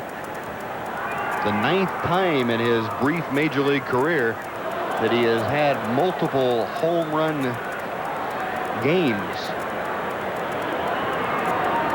That's only one shy of the franchise record. You know, 40-plus home runs last year. Canseco has hit 40-plus, and you've got a guy also in that lineup, Palmer, able to probably at some point hit 40. It makes a pretty deadly lineup. Dobson's 1-2 pitch. Got him swinging. Side retired. The Rangers do tie it. On a couple of hits, there was an error and one left. After 3 complete, Boston 1, Texas 1.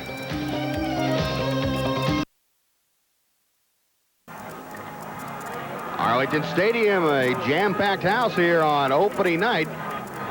And before we get going for the 4th inning this evening, let's take 5 seconds for station identification. This is the Texas Ranger Baseball Network.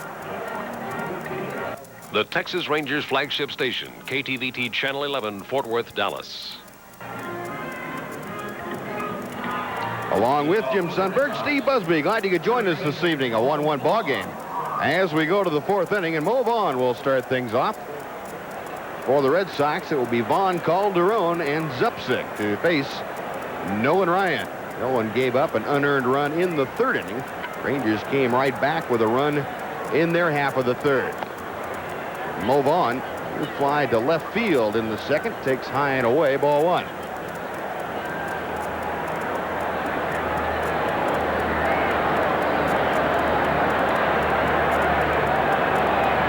Ryan with the 1-0 pitch. Pretty good fastball. That on the outside corner, 1-1.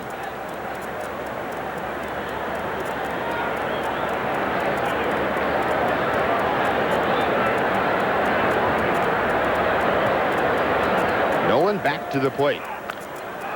Tower at pop foul. Ivan Rodriguez coming over, but that will be well back into the lower deck.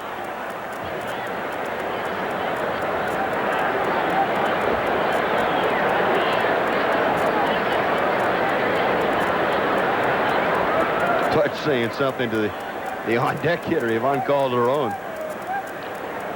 All right, so that ball's pretty high. I'm not sure I can see that thing. A lot of times in spring training, you practice catching fly balls, but that's in the daytime. All of a sudden, you make it to your 1st or 2nd night game. You get a fly ball in the air, and all of a sudden you tell, wait a minute, I haven't practiced any of these things at night. 1-2 now, or I should say 2-2. And Ryan. Got him swinging. Nolan with his 2nd strikeout on the evening. Fans move on, and now Ivan Calderon coming up. Designated hitter Ivan Calderon.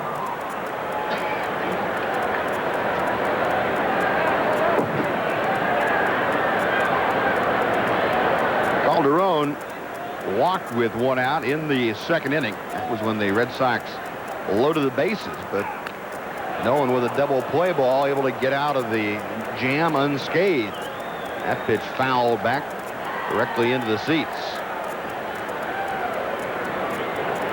I mentioned earlier how anemic the Boston long ball was last year, and you know, Dawson, Vaughn, and Calderon, the 3 they're going to expect the long ball from. Not a team that's going to hit a lot of home runs, but if it do, it's going to have to come for those 3. You mentioned Dawson being kind of a line drive hitter. In Fenway, that may work against him as far as the home runs. Calderon, not necessarily a pull hitter, more left center field, right center field type power, and that's where Fenway Park gets pretty big. And Mo Vaughn can pull it, but there you've got a long way out there. There you've got 380 feet to straightaway right. Off speed and knowing it's strikeout number 3. That's 2 in a row.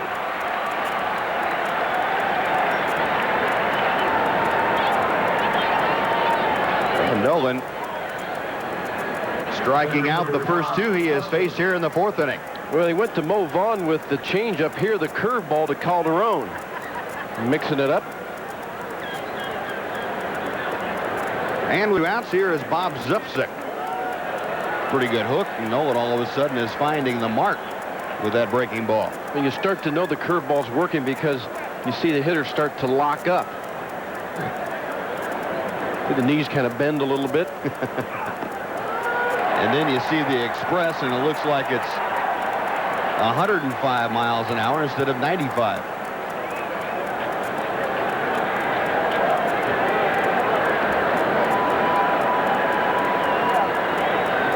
Nolan okays the sign. The 0-2 pitch to Bob Zupsik. Tried the fastball again and missed low and away. With the 3 strikeouts now tonight, Nolan Ryan has upped his career total to 5,671.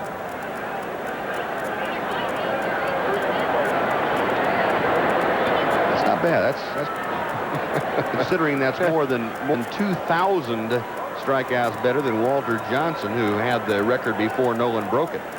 Nolan and Steve Carlton. Fisted in, pop up, foul territory. Pudge making the call and the catch, and it's a very easy 1-2-3 inning. After 3.5 from Arlington, the Red Sox won, the Rangers won. And now these messages from Southwest Airlines. Now let's move to our McDonald's scoring summary for this evening. The Red Sox jumped on top 1-0. An unearned run as Scott Cooper stole second, or actually went to second on a pass ball and scored on a 2-base throwing error by Ivan Rodriguez. Rangers came right back in their half of the 3rd. Bill Ripken doubled, was sacrificed to 3rd, and scored on a base hit from Rafael Palmeiro. And that made it 1-1. That's where we stand as we go to the bottom of the 4th inning. Rangers to face John Dobson here in the 4th. Julio Franco, Dean Palmer, and Ivan Rodriguez. Julio had the first Ranger hit of the night. Solidly smacked single to left field his first trip to the plate. Dobson ready, and he goes to work. Low, ball 1.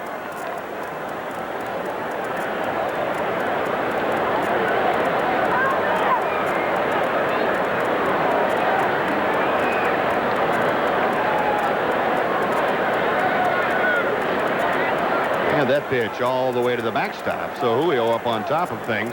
2 balls and no strikes. John Dobson has walked 1 and struck out a whole handful already through the first 3 innings.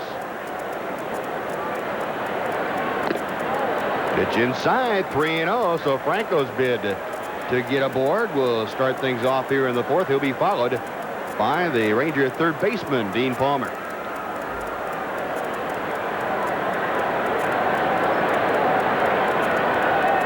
Julio taking all the way, looks at strike 1. I don't believe I've seen Dobson throw a lot harder, but never seen his ball move as much as we have tonight. I agree with you. He's had some awfully good stuff. Rangers finally able to get to him last half inning. And I would think the question would be, again, endurance, as you mentioned. 3-1 pitch, chopped foul, another good sinking fastball. And the count is full.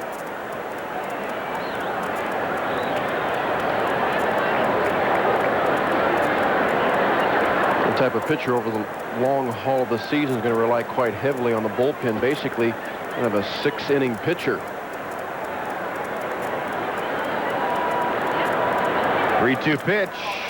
Julio hits it to right field. And that's where Andre Dawson is. And the Hawk puts it away. 0-1 gone.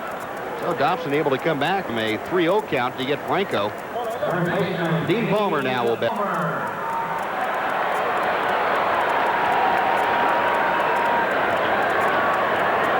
Dean, a strikeout victim in the second inning.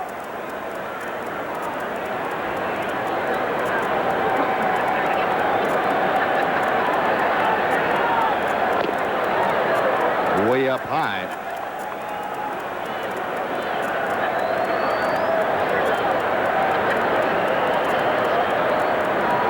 Rangers trying to give this sellout crowd here at Arlington Stadium something to cheer about. It's been kind of a lackluster ball game on both sides here this evening thus far.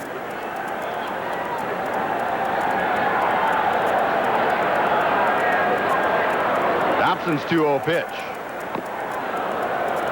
2-1. Remember, we saw on Monday how quickly that can turn around. You get the big Ranger bats working and get a couple of people on base, and all of a sudden, you look up and see a 5 spot on the board in just the blink of an eye. Drive pulled foul down the left side. Well, the Rangers offense, typical of last season, explosive. What we have seen a little bit differently is the fact that there has been great starting pitching. The bullpen has come through. Strong defense up the middle. I think Palmer's made a couple of outstanding diving plays himself at the hot corner, third. 2-2 pitch. Got him swing. Another hard sinker by Dobson, and he has struck out Palmer twice now. Catcher, Rodriguez. An outstanding location, and you kind of tip your hat to the pitcher and go sit down. Try to foul that off, maybe get yourself another pitch, and Palmer not able to make contact. But 2 outs here in the 4th inning. Ivan Rodriguez, who has drawn the only walk issued by Dobson tonight, will stand in. A looping line drive that Scott Fletcher gloves, and the Rangers go quietly in the 4th. 1, 2, 3 and out after 4 complete. A 1-1 game.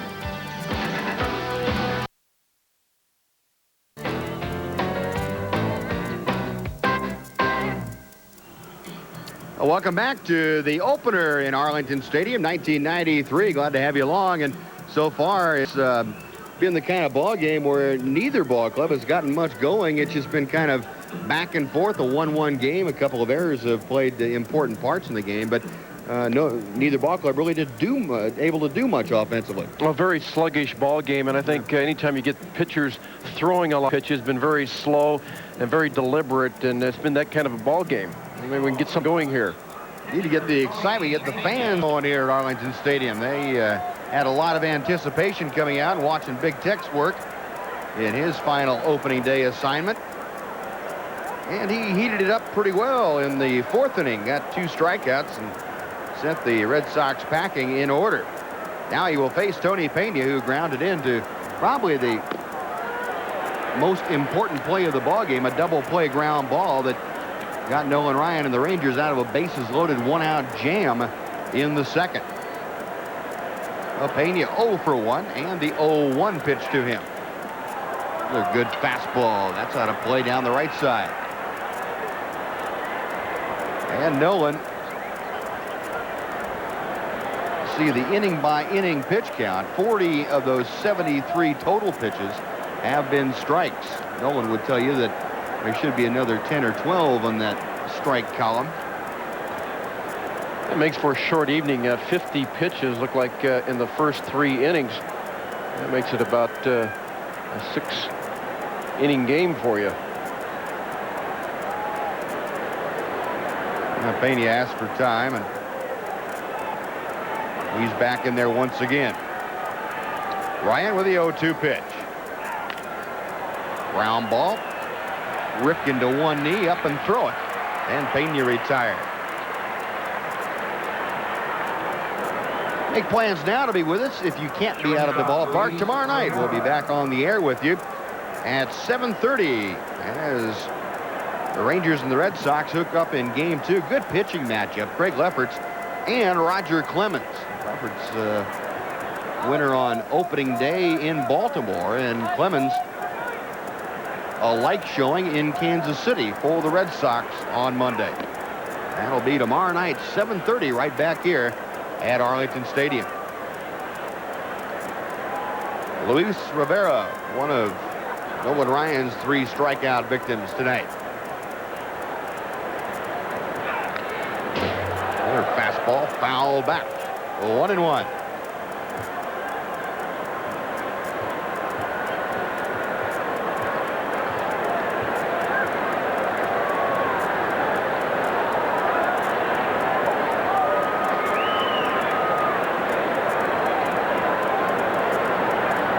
Ready to work, and the 1-1 pitch. Breaking ball. Rivera thinking about bunting. Almost got low bridged. We mentioned a lot of pitches, a lot of batters stepping out. Long ball game. It looked like the type of a speed-up game that the American League or Major League Baseball talked about. It looked like opening day on Monday that it would be different. Both the National League, American League, very quick games overall. In fact, an average of 2 hours and 30 minutes for both leagues. They kind of broke down after that. The next few days have been kind of long.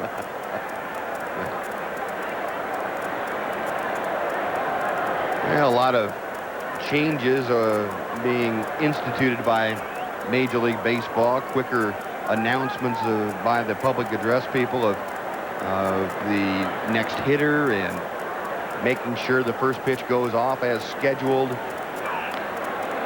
Pitch fouled back. The one thing that hasn't happened is the so-called expansion of the strike zone or raising the strike zone for all umpires to a different level. That's been hard to implement because especially veteran umpires, you get in the habit of calling a certain strike zone, and it's not that easy to change. Granted, calling more strikes might speed up the game. There's a shot foul. Still 2-2. A lot of is talked about a hitter's strike zone, that they get disciplined in knowing what the strike zone looks like. Umpires are the same way. They each have their own strike zone. I think the biggest thing is people have talked about trying to really enforce the 20-second rule with nobody on base, making sure that the time between pitches is no more than 20 seconds. That includes the hitter stepping out and getting back in. Fastball called, strike 3. Nolan for the second time punches out Luis Rivera. 2 out.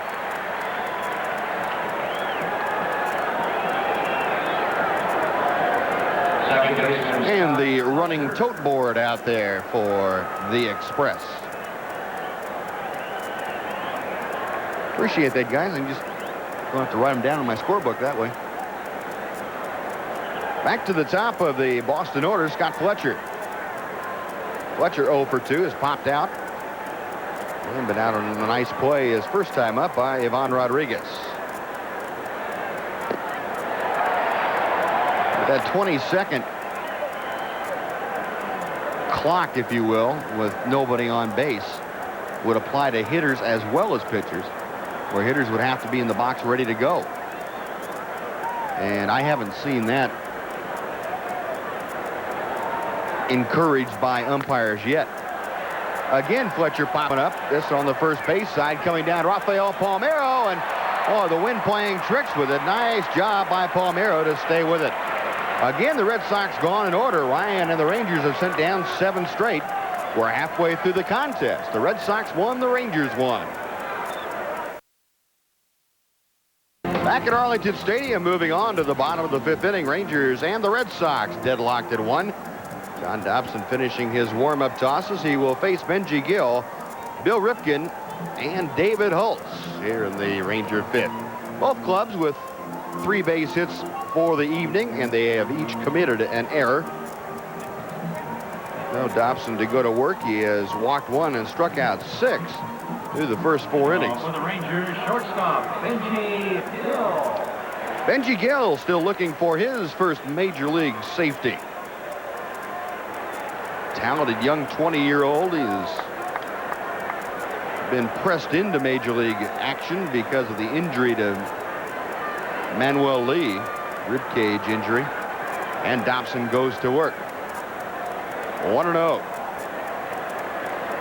Been some talk that Benji Gill may be on his way back to Port Charlotte to join the extended spring crowd down there if workouts go well enough.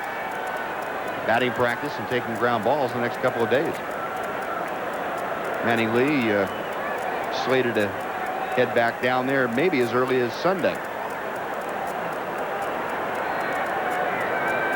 You really get an opportunity to see just how much spring training a player needs. I mean, basically Manny Lee having to start all over. Normal spring training lasting 6 weeks, and they may have Lee ready in as much as 2 weeks. I hope he doesn't have to get another visa before he goes back down to Port Charlotte. It could be a while yet. 2 balls and a strike to count.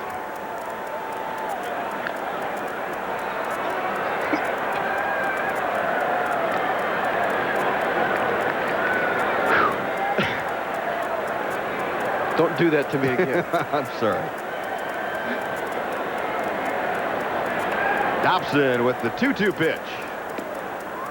Low and outside, so Benji Gill trying to open things up in the 5th by getting aboard. And Bill Rifkin, who doubled and scored the Lone Ranger run, will be next.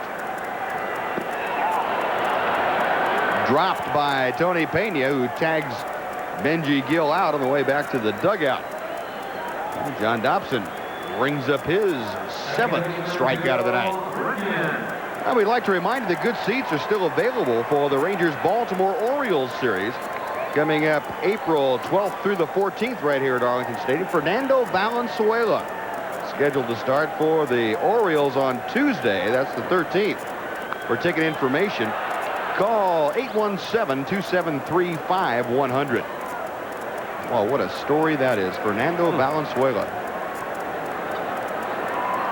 Out of Major League Baseball since 1990.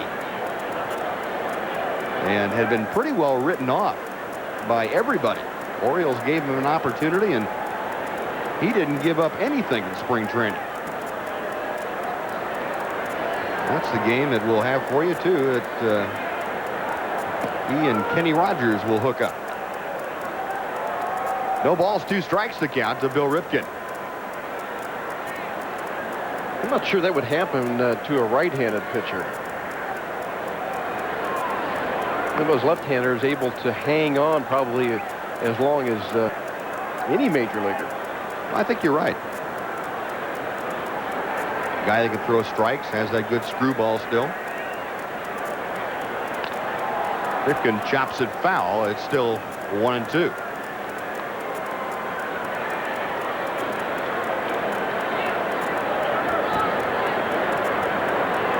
Bill now hitting at 250 for the young season. Dobson back to the plate. And the energetic Bill Rifkin jumping off the ground at it. 2-2.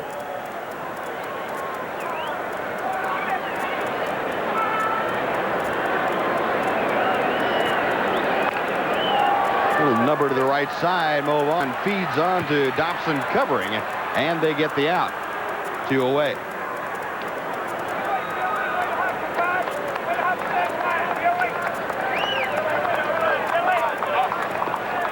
Well, all of a sudden, John Dobson's on a bit of a roll. He has retired the last 7 that he has faced. And now back to the top of the order in David Hulse.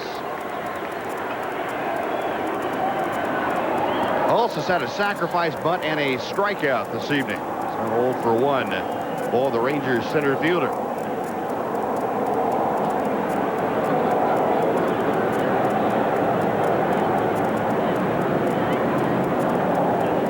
Dobson's first offering to Hulse. Chopped to the right side. Vaughn again with a short hop and a feed to Dobson. They get him. Side retired quickly. Rangers gone in order. We finished 5 at Arlington Stadium. It's still a 1-1 game. The Texas Rangers invite you to feel the power. Oh my, at the wall, it is goodbye. Led by Canseco and Gonzalez. This is one awesome swap team. Call Metro 817-273-5100 for season tickets and partial game plans. The pitch and a swing and a long drive to left field. Way back, it's on its way, and it's goodbye, Canseco. Let's take a look at the HUD-Holmes game summary. Nolan Ryan through 5 innings. Allowed 1 unearned run on just 3 hits, a couple of walks, 4 punch-outs. Red Sox, only run scored. Ivan Rodriguez had a pass ball and then a 2-base throwing error on the same play that allowed Scott Cooper to throw. Rangers came back the next half inning. Bill Ripken doubled, and he was singled home by Rafael Palmeiro. To the 6th, and Scott Cooper will start things off. Cooper 1 out of 2, and Nolan deals a high fastball. Some pretty good zip on it. That is the story through the first 5. And a big inning for Ryan as we start the 6th inning, the 3rd time through the lineup, and particularly the middle of the lineup.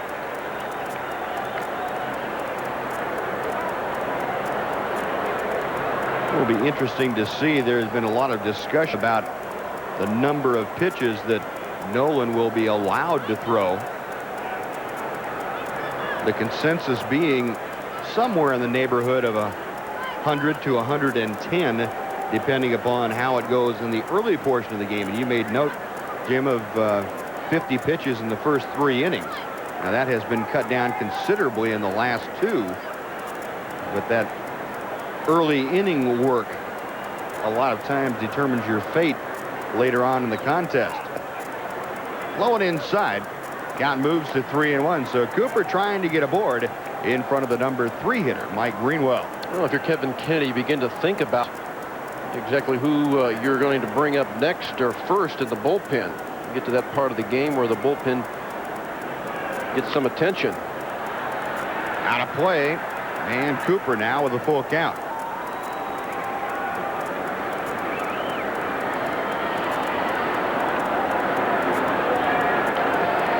Kevin Kennedy, Dave Oliver behind him, starting to talk things over a bit as Nolan comes back with a payoff pitch. Out of play once again. Now, one of the guys in the bullpen that did such a great job on Monday, Todd Burns, he and his wife Andrea are the proud new parents of the couple's second child, Haley Josephine. Andrea gave birth yesterday morning in Huntsville, and Todd was on hand for the event. And Scott Cooper will take a left turn at home plate. And think about that event. That's the 5th strikeout recorded by the Ranger right-hander. Well, it has Cooper thinking this not too bad of a fastball. Cooper looking either on the inside part of the plate or something off speed, but fans letting you know how many strikeouts it is for Ryan. Now Mike Greenwell, who has grounded out and walked, takes low for ball 1. When we talk about the 6th being a big inning for Ryan, and nothing better than to get that first guy out, and did it with a pretty good array of pitches. High in the air to right center field, David Hulse and Canseco, and David calls Jose off to make the catch. 2 gone. Now that's a nice 2-pitch out that will help Nolan. Oh, we talk about defense. How about what David Hulse has been able to do with his speed, covering ground in center field? He has saved at least 3 runs for the Rangers just by being able to cover as much ground as he does. Seeing a little bit of the flashes we saw last year in September, he saved a couple of games. The one that first comes to mind was that play in Toronto, starting ball game. Oh, that is sheer power against power. A great fastball hitter, not able to catch up with possibly the best fastball that's ever been thrown in baseball, or the man who has thrown it. And one of the guys that can turn a fastball around with anybody. And then the hook. 0-2 to Andre Dawson. Interesting. In fact, Dawson, we mentioned the MVP in 1987, and he is only one of 2 players, the other one, Don Mattingly, who was able to come back the year after an MVP season and have a good average. Mainly everybody else. There's a number of them. Brett a couple of times, and George Bell, Jose Canseco, guys that, Robin Yount, guys that came back and that second year and could not put up good numbers, but Dawson able to come back, and he hit 40 points higher in 1988 than 87. Nolan missing with the hook, and it's a ball and 2 strikes. Andre Dawson, by the way, just 1 home run shy of reaching that 400 plateau. Another breaking ball, and that's nubbed foul. I've mentioned from time to time some of my favorite players to play with. You know, Brett being one, Yount and Molitor. But Andre Dawson, I tell you what, this guy, he'll take it out there every day and to play with pain, play with class, and put up some big numbers. Again, pulled foul. It's still a ball and 2 strikes. And action now beginning down the right field line. The Ranger bullpen, Matt Whiteside, starting to loosen things up in support of Nolan Ryan. Well, Nolan might be nearing that mark set for him by the skipper and by Claude Osteen. It kind of surprised me to see him go back out there in the 7th. And the 100th pitch of the game for Nolan Ryan. Fly ball off the end of the bat, shallow left field, going out Benji Gill, and he can't make the catch. Dawson going into second, and he is in standing with a looping double to left. Benji Gill kind of got side saddle on that ball, wind playing tricks with it. No way that Juan Gonzalez could get there to help him. And you've got to understand, this is the first game that Gill has played in this stadium. Not real familiar with the way the wind blows here. But down that left field line, the way the wind twirls down there, very difficult to get a beat on it and to his backhand. So the young man getting on the job training at the major league level, just had another experience he'll put in his book. Andre Dawson, the beneficiary of that inexperience, has his second double of the night. He is in scoring position with 2 out. And move on to the plate. Vaughn is flying to left and struck out. Breaking ball, and Rodriguez will not make the throw this time. That ball rolling some 40 feet down the third baseline, and even though it was a shorter throw than the one he tried to make the second, I think there's a little more wisdom in that play.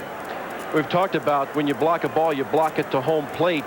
With a runner at second base, it's one time you can get by with blocking it toward the third base line, but this too far away from Rodriguez. That'll be a wild pitch, and now with 2 outs, Andre Dawson just 90 feet away. And the pitch on the inside corner to move on.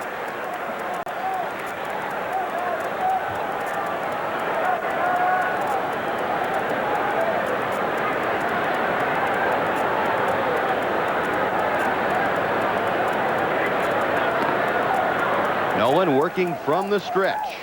The 1-1 pitch. I think there might have been a little message in that fastball.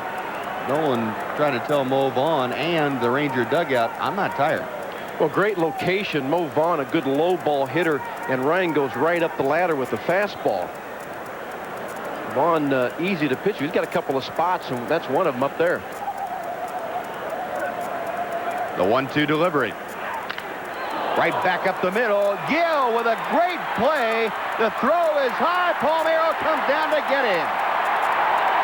Oh, Benji Gill and Rafael Palmeiro saving a run and keeping this ball game tied. So nothing across after 5.5. It's still 1-1.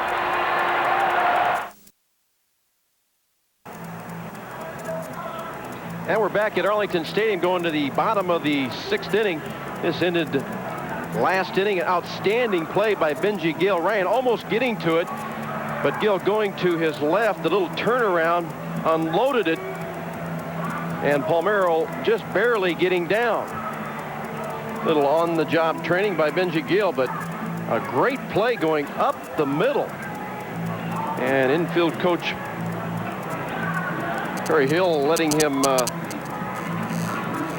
or giving him a little bit of instruction.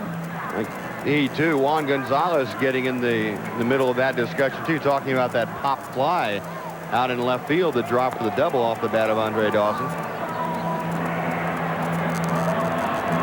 And we have tonight's Southwest Airlines trivia quiz. Which two former Ranger managers also managed the Red Sox? A couple of guys I played for back in the early 80s. We'll give you that answer in the next half inning.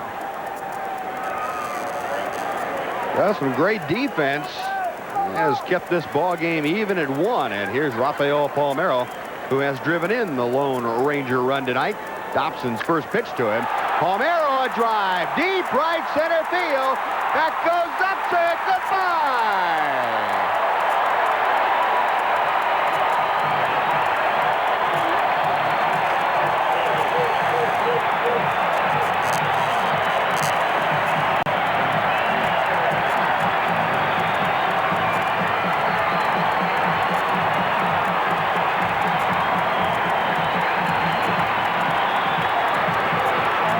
Palmer, looked at the leg kick, good rhythm.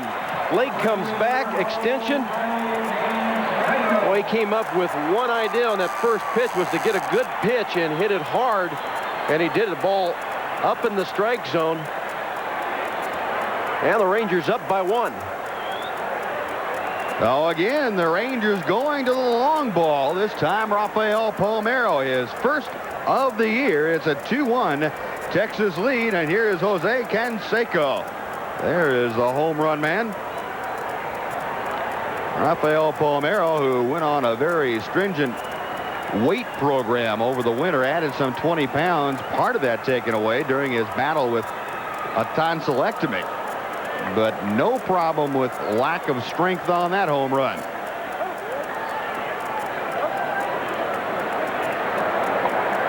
Palmero with both RBI tonight.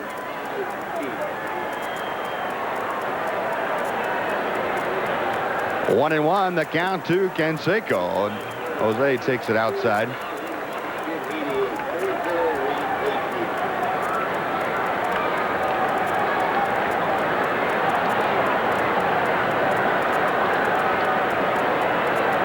Thompson with the 2-1 pitch. There's a drive, if it's fair. It is gone. Goodbye.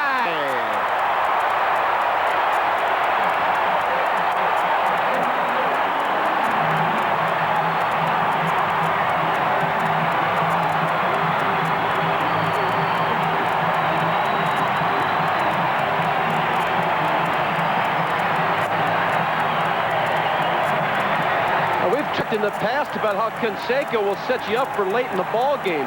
He looked bad on a couple of breaking balls early. He gets this one in the middle of the plate and unloads. Oh my. Oh. Little leg kick to try to keep it fair, and then he knows it's fair. Butch Hobson hurriedly out of the Boston dugout.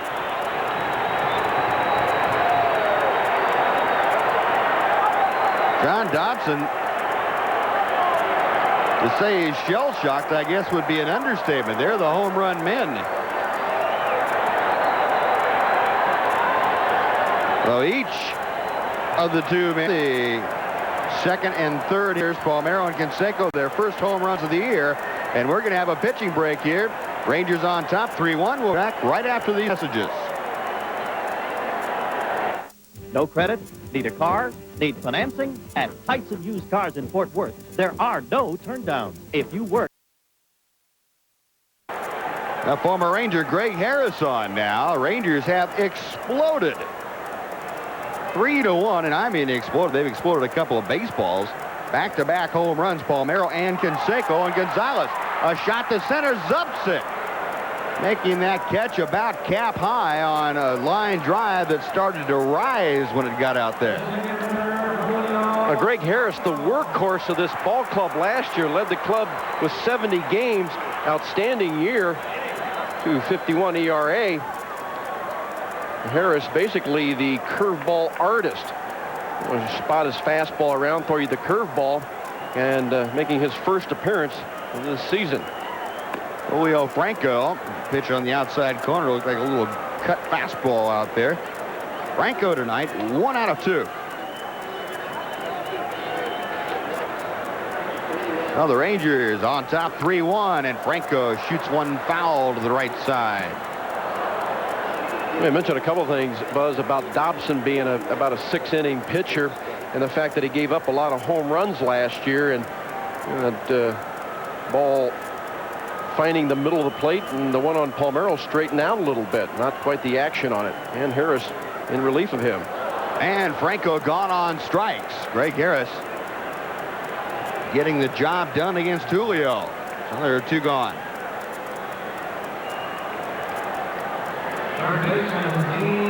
Now Dean Palmer.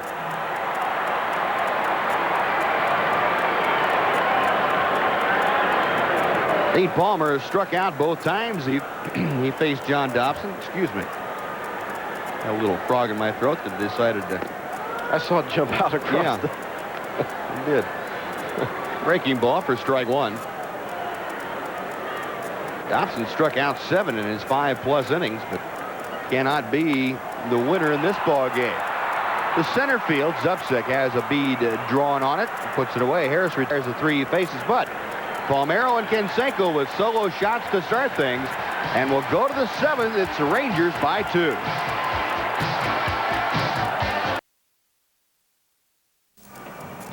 Now, last inning, we asked the Southwest Airlines trivia quiz, which 2 former Ranger managers also managed the Red Sox? And the answer, both Don Zimmer and Darrell Johnson managing the Red Sox in the 70s. And coming over to Texas in the early 80s, Darrell Johnson coming in behind Don Zimmer after Zimmer was relieved. Matt Whiteside now pitching for the Rangers. And Nolan Ryan going 6 innings tonight.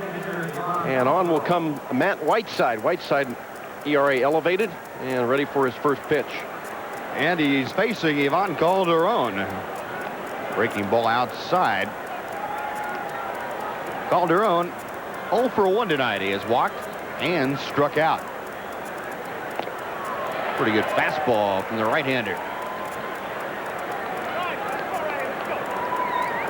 Yeah, the Rangers still trying to get Whiteside on the right side. And basically having a difficult spring. A guy that was being touted as the stopper in the bullpen on early in the offseason, right after the 92 season. Struggled in the spring, made the ball club despite that. And here with the club, hoping he can get it going. And he has it going there as he punches out Ivan Calderon. Begin things. Tonight's game is brought to you by Bud Dry. Why ask why? Try Bud Dry.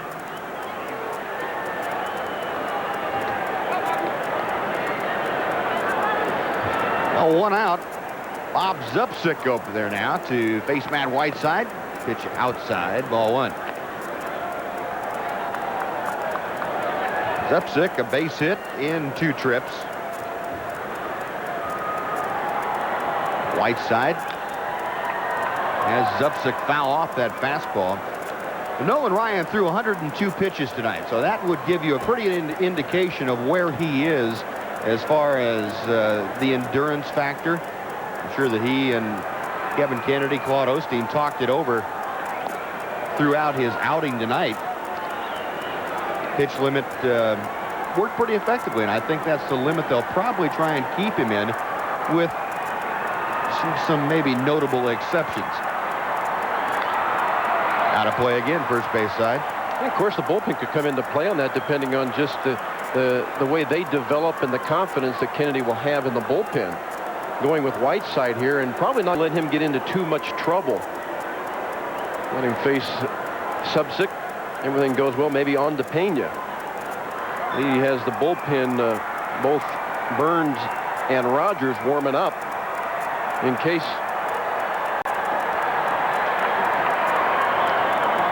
There's a lefty-righty combination. The new Papa, Todd Burns on the right side. Kenny Rogers, who will be Tuesday night's starter. Maybe used a little bit here this evening, or possibly just getting some extra work in. 3-2 pitch. Got him swinging.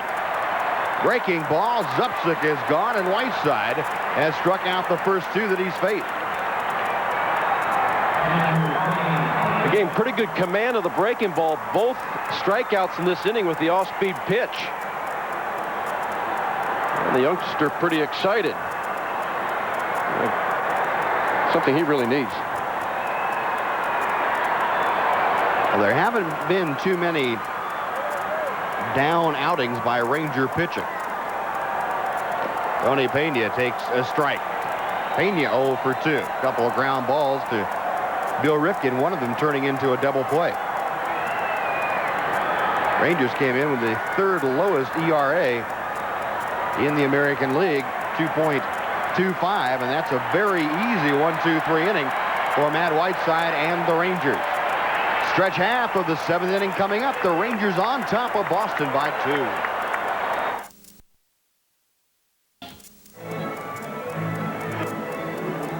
Now, before we go to the bottom of the 7th inning, take a look at the Infinity scoring summary.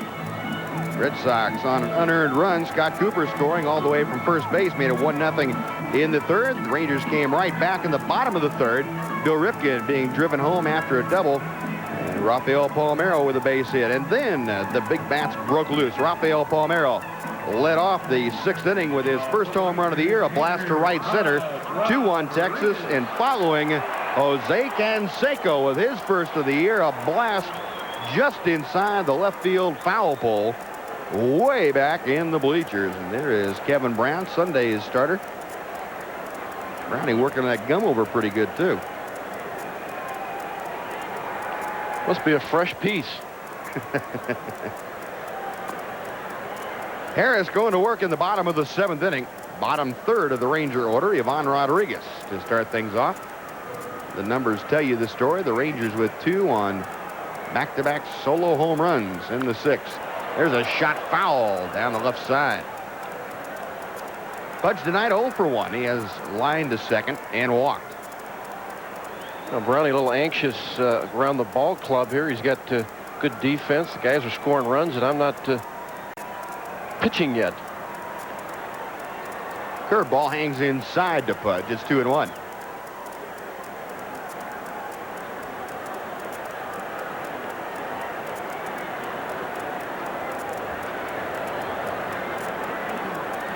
Harris okays the sign from Pena, the 2-1 delivery. And it's 3 balls and a strike, so Ivan Rodriguez trying to start things off by getting aboard. Benji Gill turned in an outstanding fielding play in the 6th inning. Waits in the on-deck circle. Outside, ball 4. Check swing by Fudge, and he is aboard with a leadoff walk. That's the first walk issued by Greg Harris. Now Benji Gill, and we'll see if Kevin Kennedy goes to the sacrifice request of Benji Gill.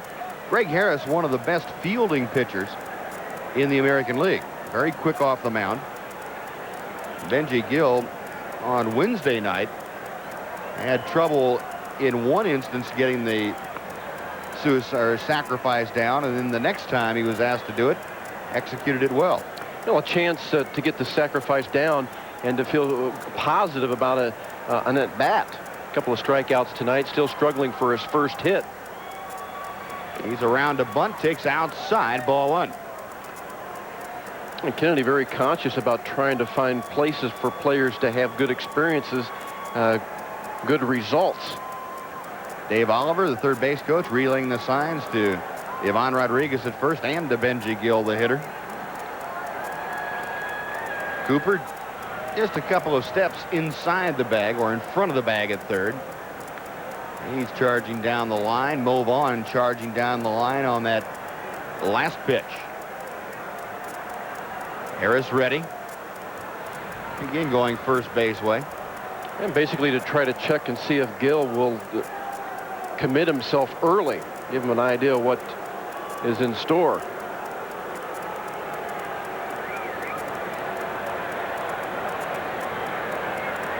Bunt on again. This one down the first base side. Mo Vaughn flips to Scott Fletcher covering. And the sacrifice works into second base. Ivan Rodriguez. And boy, you talk about a pitcher getting off the mound in a hurry. Harris and Mo Vaughn almost had a collision. I think Greg Harris might have been thinking about trying to get that ball and go to second base with it. Look like he's going to run protection for him. That's a good way to make sure the runner doesn't get there in a hurry. Got a good chance to get hurt. But Rodriguez at second. And that'll bring up Ripken.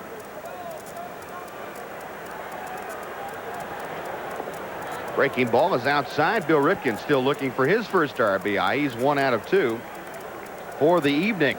He had a double and scored the first Ranger run, that back in the 3rd inning.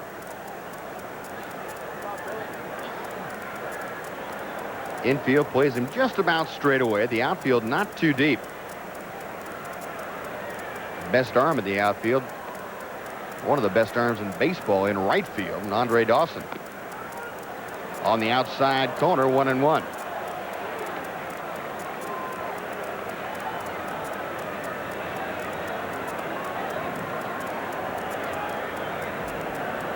Man in constant motion, Bill Ripken.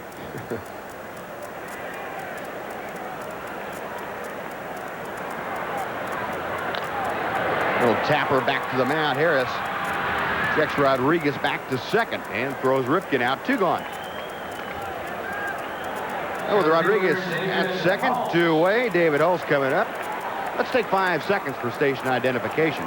This is the Texas Ranger Baseball Network. You're watching Texas Rangers baseball on KTVT Channel 11, Fort Worth, Dallas. Back at Arlington Stadium, the score of our contest tonight with 2 out in the bottom of the 7th inning. Rangers utilizing the long ball again. 2 more home runs. Solo shots by Palmeiro and Canseco. 3-1 the score. Rodriguez at second. David Hulse 0 for 2 with a sacrifice. Now at the plate. And Greg Harris's first pitch. Sharply hit ground ball, but Scott Fletcher gobbles it up, throws on to Mo Vaughn. And the side retired. Rangers can't utilize the leadoff walk. They strand their 4th runner of the game. On to the 8th we go. Still the Rangers on top.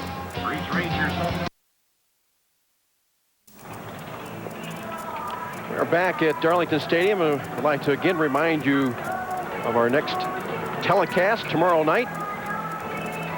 Great pitching matchup as Craig Lefferts for the Rangers matches up with the Rocket, Roger Clemens. 7:30 game. And Jeff Houston chatting with Kevin Brown. Jeff progressing with his rehabilitation from shoulder surgery. Yeah, a little managerial strategy sessions going on now. Ernest Riles has been called off the bench to pinch hit for the leadoff man, Luis Rivera, and that's going to necessitate a change by Kevin Kennedy. Kenny Rogers coming on. And while the left-hander comes in to take his warm-up tosses, we'll again take a short break on the Texas Ranger Baseball Network.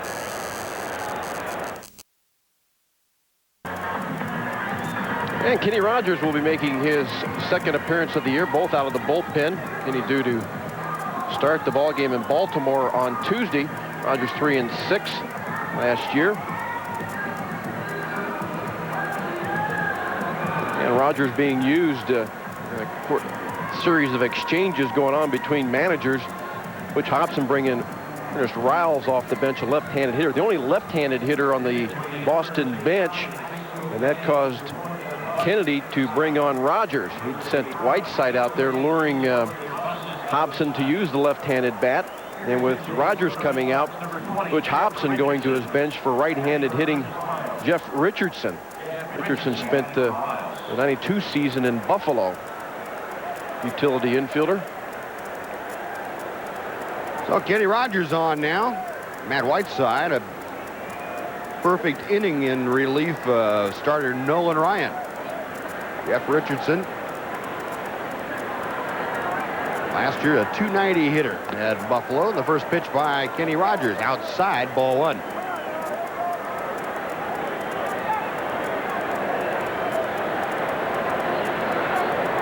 Ranger left-hander goes back to work. And a swinging strike makes it an even count at 1 apiece.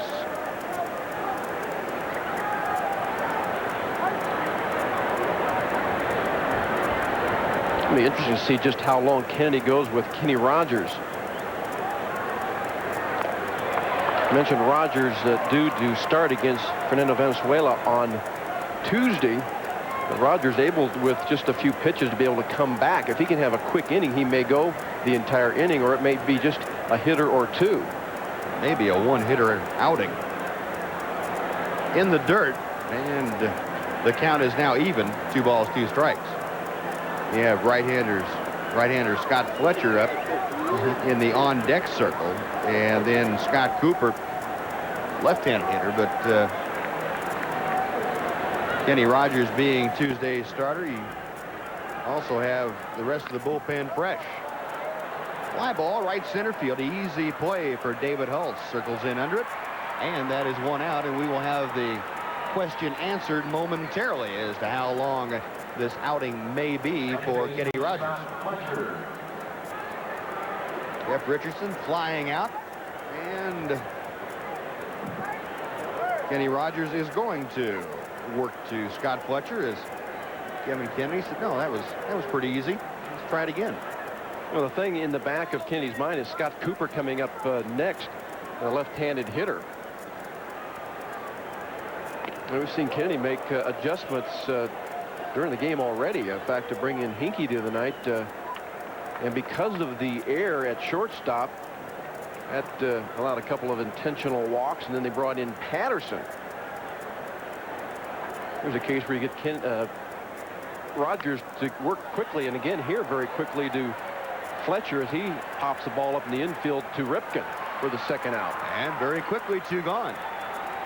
So now it ends up paying off. You stay with the Rogers, and now you've got really the kind of matchup you wanted, lefty to lefty.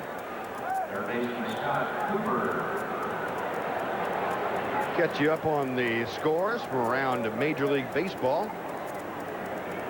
Slugfest in Toronto, and Kansas City about ready to fall to its 4th straight defeat. And Cooper takes a strike. Scott tonight 1 for 3. He has scored the only Boston run, that of the unearned variety, back in the 3rd inning. Colorado hammering Montreal. It was another thing you do with Rogers. Rogers had been known in the past that whenever you've sat him down and not used him very much, he's been ineffective, and not having a start until Tuesday. They've used him here a couple of times in the first week just to keep him tuned up a little bit, keep him fresh. Good breaking ball. That's 1 and 2. You know, last year moving him back and forth between the rotation, the bullpen, was frustrating. Rogers back to the plate. Breaking ball, foul tipped, and not held on to by Ivan Rodriguez. So Cooper still has life as he just is able to get a piece of it.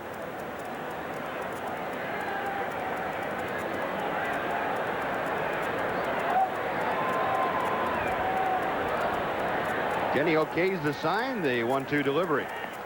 Another breaking ball, this one hanging inside to even the count.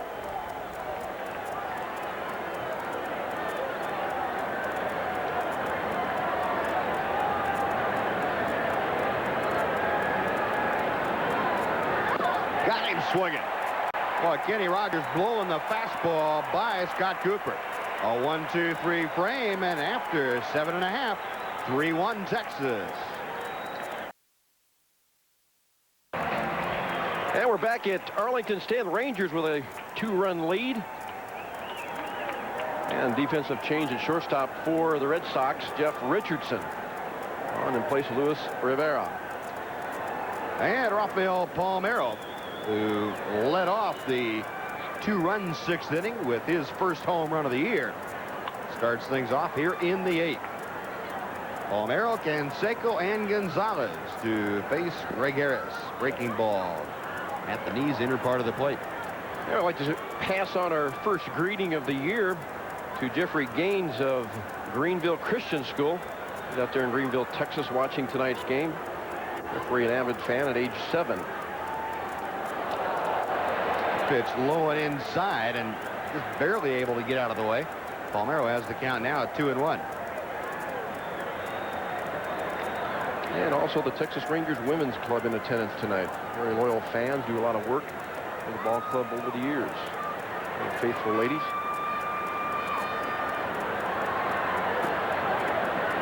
Curveball, 3-1 now, and Rafael trying to get aboard in front of Jose Canseco. Rangers 3 runs on 5 hits. Red Sox 1 run on 4 hits. 3-1 pitch. Sharply hit ground ball, but right there is Scott Fletcher. 1 gone.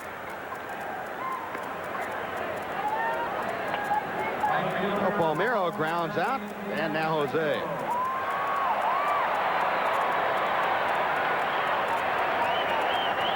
Greg Harris, the only Red Sox pitcher that did not work in that Kansas City series.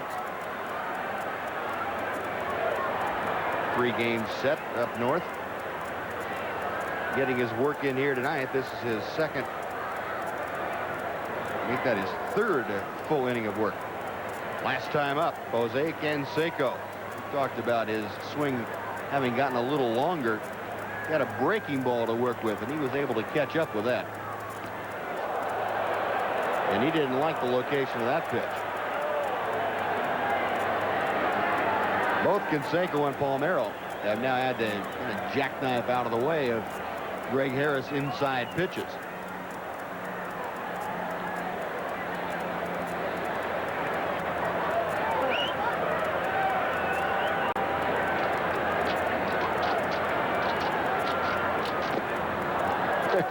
Tony Pena says, hey, throw me that fastball back in there again. Good. We'll come back in here. A little emotional with his hand signs. Not too happy with Canseco's response either. Might be a little exchange going on here. Green light on 3-0. Doesn't matter. It's all the way to the backstop. Oh, Jose trotting down to first after a less than friendly meeting with Greg Harris and Tony Pena. And a lot of respect. 3-0 breaking pitch off the outside corner. Nothing close to the plate.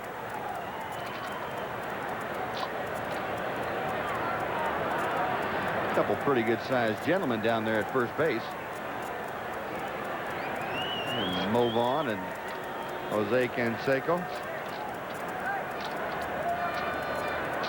Got to get the action moving. Those 2 guys standing at first are going to change the drainage on the field. There they are. Well, Tim McClellan down there. He's not small either. No, he isn't. Canseco aboard with 1 out. Juan Gonzalez 0 for 3 tonight. He is lined to center, struck out, and grounded to short. Snap throw to first, and Canseco back.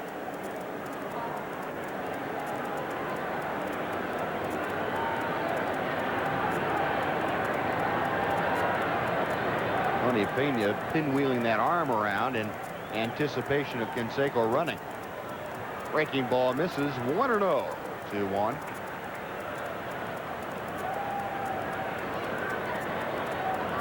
It would surprise me to see Canseco take off with Gonzalez hitting here, but if Gonzalez makes an out, you get 2 outs, and you may see that with Franco hitting. And that fastball hits the outside corner to even things at 1-1.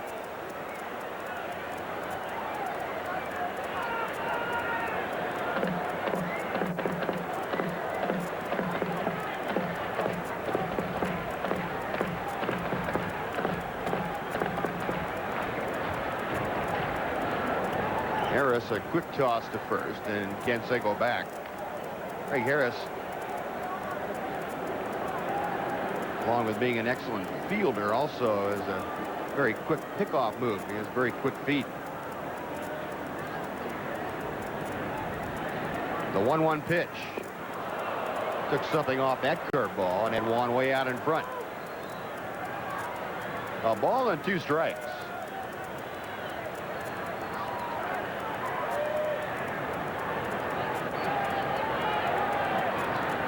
And those two he threw over to Canseco and then threw the off-speed pitch. And something you would do that the off-speed pitch is something that if the guy is stealing will get a better jump off of, so you keep him close with a throw over. Throw a breaking ball, and then you go to a pitch out. Dave Oliver flashing some signs out to Jose over at first base. And Juan Gonzalez at the plate. Not much for Juan to read right now. He has a 2-ball, 2-strike count on it. There goes Canseco. The pitch is outside. The throw not nearly in time. And Jose Canseco with his first stolen base of the year. Tony Pena virtually had no chance. Well, a 2-2 count in this case ends up being a good pitch to go on because generally Gonzalez is going to get the breaking ball there. They're not really going to give him anything to hit. Off-speed pitch slow enough, and Canseco at second.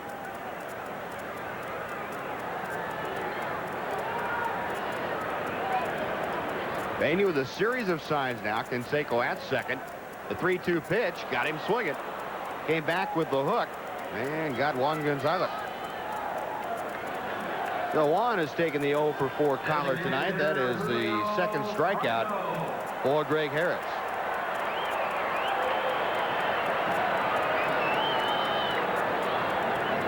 I would imagine that even though Dean Palmer has been extremely hot with the long ball, Butch Hobson out there now to talk to his battery along with Scott Fletcher. I would be very surprised if Julio saw much to work with here that he could drive. In other words, his power, or not his power zone necessarily, but where he is most effective, middle of the plate away on the fastball. And two, there could be just a conversation as to what do you want to do. Well, you ask the catcher, the pitcher, what do you feel most comfortable at this time? It's tough to say pitch to him, but don't give him anything good to hit in the case of a guy like Julio Franco, because he can go down and get a good pitch or a pitch out of the strike zone and still drive it hard. And you'd have to say that historically Franco the best hitter on this club with men in scoring position. Well, they've made the decision now. They're not even going to mess with him. They're going to go ahead and put him on and pitch to Dean Palmer, which I have to say I think is the wiser of the two choices. So it'll be up to Dean, and let's see if he can get a little payback. And really the theory being is Palmer with more holes than Franco. Franco tougher to pitch to, and like you said, he can go out of the strike zone to get a ball, get a base hit. Dean Palmer, around the league, people feel that he can be pitched to. Evan Kennedy hoping that he'll make a mistake and get one up to Dino. Dean still has to prove himself. That's part of being a younger player, and Butch Hobson says, hey, Julio Franco has proven over the years that he is a great hitter. Dean Palmer still has to prove that. And this is a good spot to begin, as far as the Red Sox are concerned, proving it to them.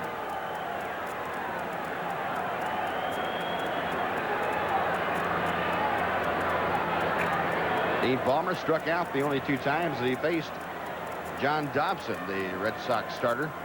Pickoff play at second, and Scott Fletcher taking the throw, but Canseco back.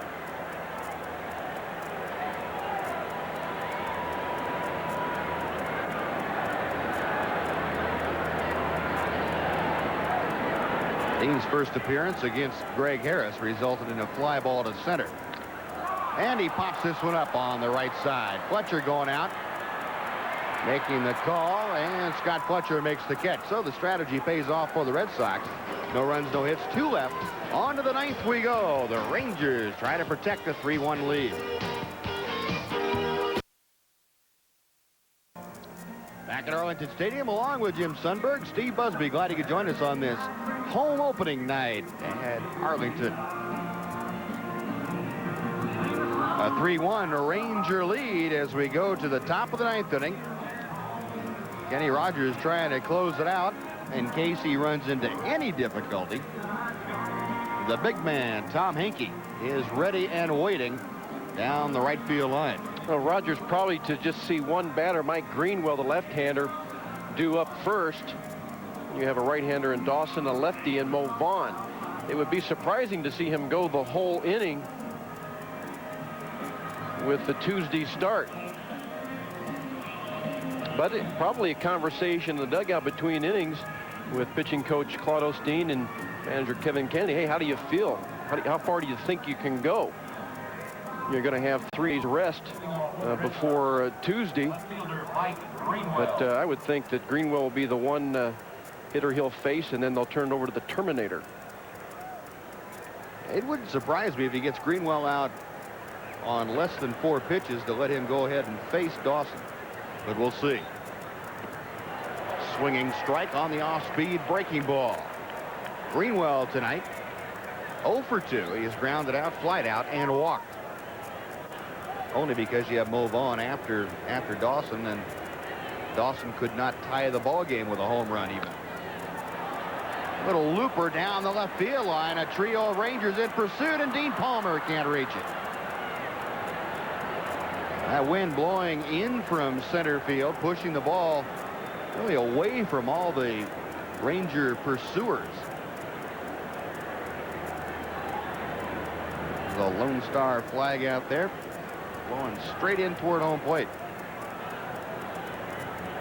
As Ranger fans over the years have gotten to recognize that balls that stay below flag level seem to be pushed the opposite way toward the seats out there in right center, left center. But high pop-ups like that are affected by the wind just as you would expect.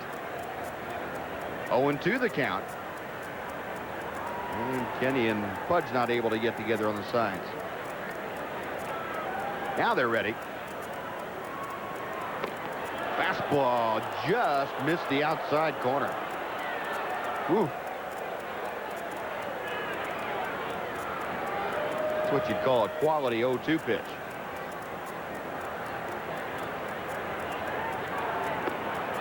Tried the same pitch again and missed further outside. So things even up now, 2-2. Rangers had the advantage in last year's season series, 8-4. They were 5-1 here at Arlington. Chopper foul outside first base.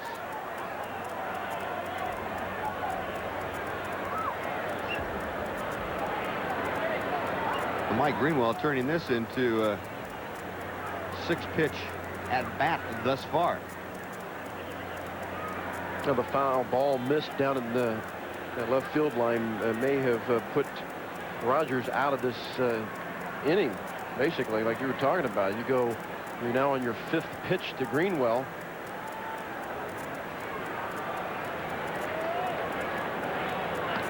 High tight fastball, and it's now full. So Kenny Rogers is 1 pitch away from bringing the tying run to home plate. And that would be in the person of Andre Dawson.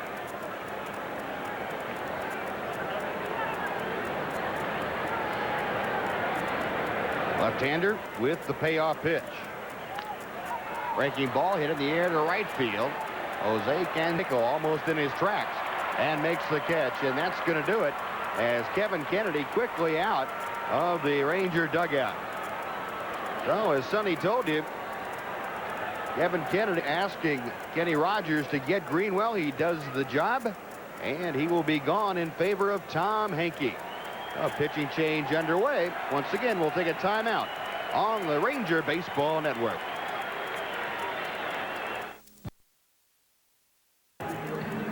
Well, we're back with 1 out, top of the 9th inning.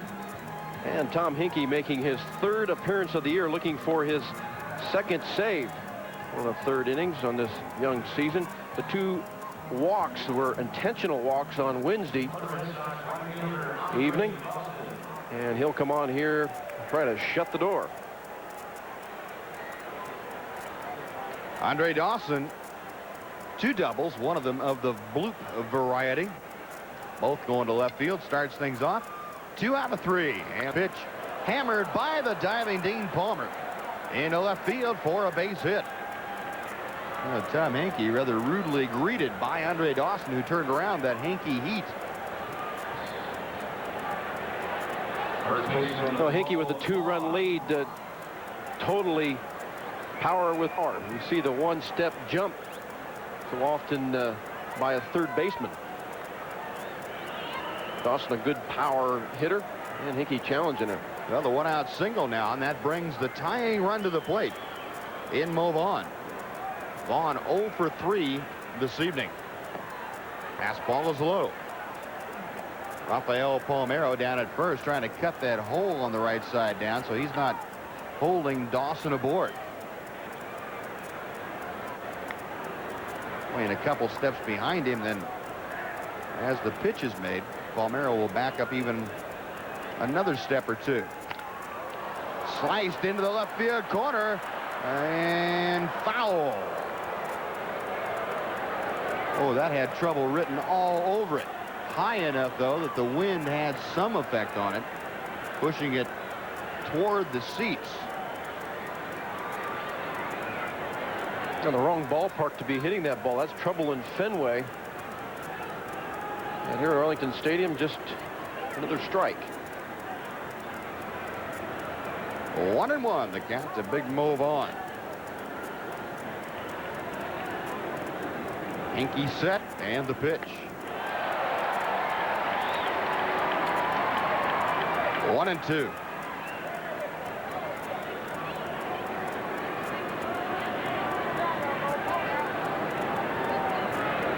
Tom Hankey, a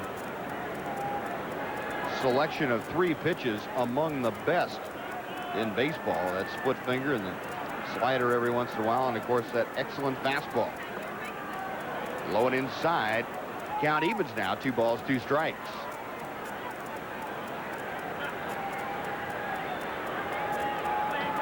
You basically try to stay away from this guy's power, which is down and in.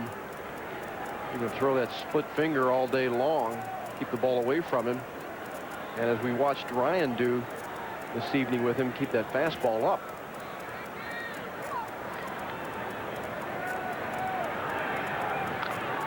Chopper first base way. Palmeiro to second. Can they turn it? No, not in time.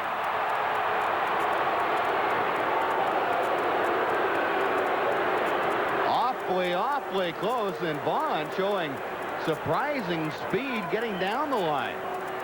Well, because Palmeiro was playing back, you see him on the line. He had a good, clean throw to the shortstop Benji Gill. The return very close.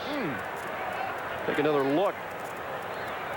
Both Hinkey and Palmeiro there. I think Ralphie wanted the call. 2 outs. Vaughn I should say, at first base now. And Ivan Calderon will come to the plate. Calderon, a couple of strikeouts and a walk this evening. 0 for 2 officially.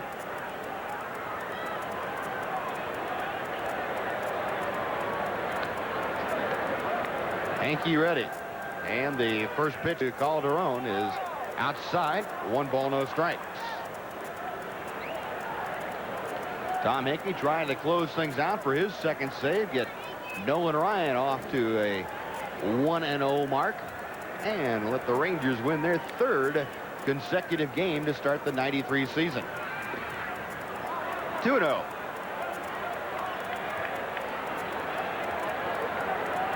And the next pitch becomes the biggest pitch in this at-bat. You don't want to give in to Calderon, able to hit the long ball. I think a guy like him in this particular count may try to look for something. As a hitter, you look for the pitch that you can drive out. And ball 3 dips down and away. Like they've all 3 been the split-fingered fastball, or one may have been the slider. And now what happens, the next 2 pitches become just like the last one. Ones you have to be very careful on. Keep the ball away from him and don't give in to him. 3-0 pitch. Fastball to the outside corner. if Calderon is able to keep this inning alive. Bob Zupsik, the scheduled next hitter, is not in the on-deck circle. Instead, it is Carlos Quintana. Boban at first, and the 3-1 pitch. Outside corner. 3-2. Well, I'll tell you what, that is some kind of painting. An artist would be happy with that one. What's left of the crowd of better than 40,000 on their feet, looking for Tom Hinkie to close it out. And here's the payoff pitch. Fouled out of play. Boban, of course, with the full count and 2 out, running with the pitch. Nolan had 5 of those. And I guess the ones that are askew are the non-Nolan Ks. Again, the payoff delivery. Ground ball right side. Palmeiro gloves it. He will take it to the bag himself. And the Rangers move to 3-0 to start the 1993 season. The final here tonight. The Texas Rangers 3, the Boston Red Sox 1. Tom Hinkie high-fiving everybody as he collects his second save. And tonight's AT&T Player of the Game, Rafael Palmeiro, 2 out of 4 tonight. A single and a solo home run. He drove in 2 runs for the evening. Once again, the final score, Texas 3, Boston 1. We're going to total out the books. Be back right after this. Now the Rangers move to 3-0. They defeat Boston.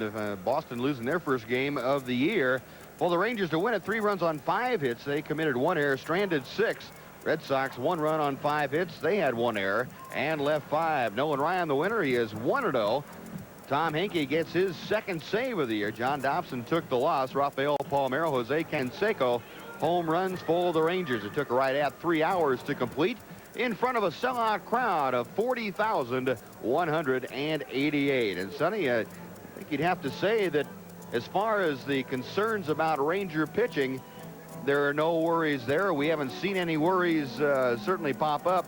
And the Ranger long ball has certainly come back. 2 more tonight. That's 8 in 3 games. Well, Buzz, the pitching you mentioned, outstanding. The starters, the bullpen has been great. Ryan able to lead the ball game with the lead, pick up the win. Hinkie with the second, and a couple of guys struggling coming in tonight's ball game. Palmeiro and Canseco able to get on the board with home runs. Okay, so that will do it from Arlington tonight. You can join us for our next telecast. Rangers host the same Boston Red Sox here tomorrow night. It'll be Roger Clemens on the hill for Boston. Craig Leffers taking the mound for the Rangers. We'll be with you at 7:30. The executive producer of Texas Rangers Baseball is Phil Crow. This game was produced by Paul McConnell and directed by Dave Burchett.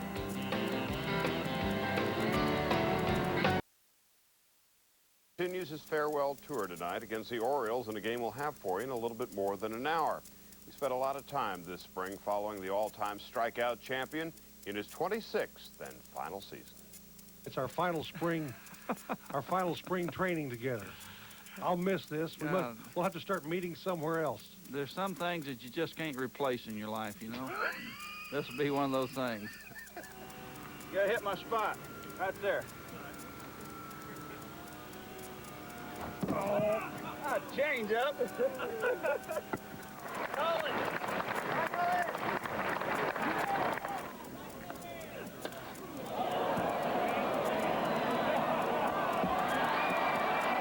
Well, it was a pretty pathetic spring training performance. But,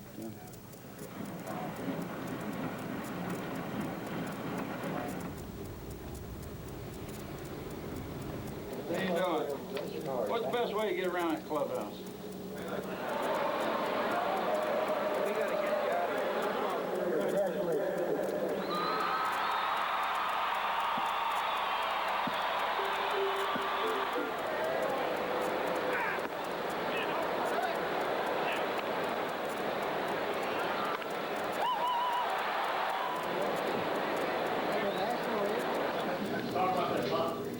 That's the highlight of the night for me. Best love special day today, Nolan? Well, start of the season. I'll take off a minute.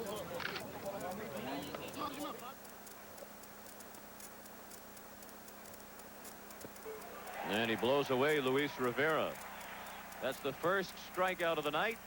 Career strikeout 5,669 for Nolan Ryan. But I have to really concentrate on what I'm doing and not get, you know, wrapped up in those type of things of what's going on and the fact that, you know, I have officially started the last season, those kinds of things. Do you feel ready to go 9 at this stage? A couple of Advil and will. Incredibly, over his 25-year career, Nolan Ryan has averaged more than 1 strikeout per inning. He has struck out 21 guys who are already enshrined in Cooperstown, but Cal Ripken, who faces Ryan tonight, has had was soaring elsewhere. Now it's the 90s. Family values. A Democrat is the head of the house, and the children of the 70s have grown up. Sure, his body's a little achy, but Nolan will pump it up in 93 and add to these incredible numbers. Now 7 no-hitters, 320 wins, 5,673 Ks. And with Canseco, Palmeiro, Palmer, and Gonzalez all grown up, Nolan Ryan has plenty of reason to smile.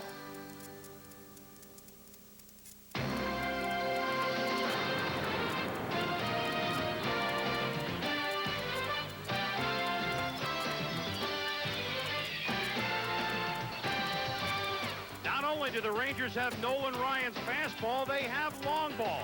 One going Gonzalez leads the majors with 5 homers, hitting a pair against the Orioles Monday night. And the Rangers lead the majors with 14 for a team. Long ball and fastball have the Rangers off to a quick start.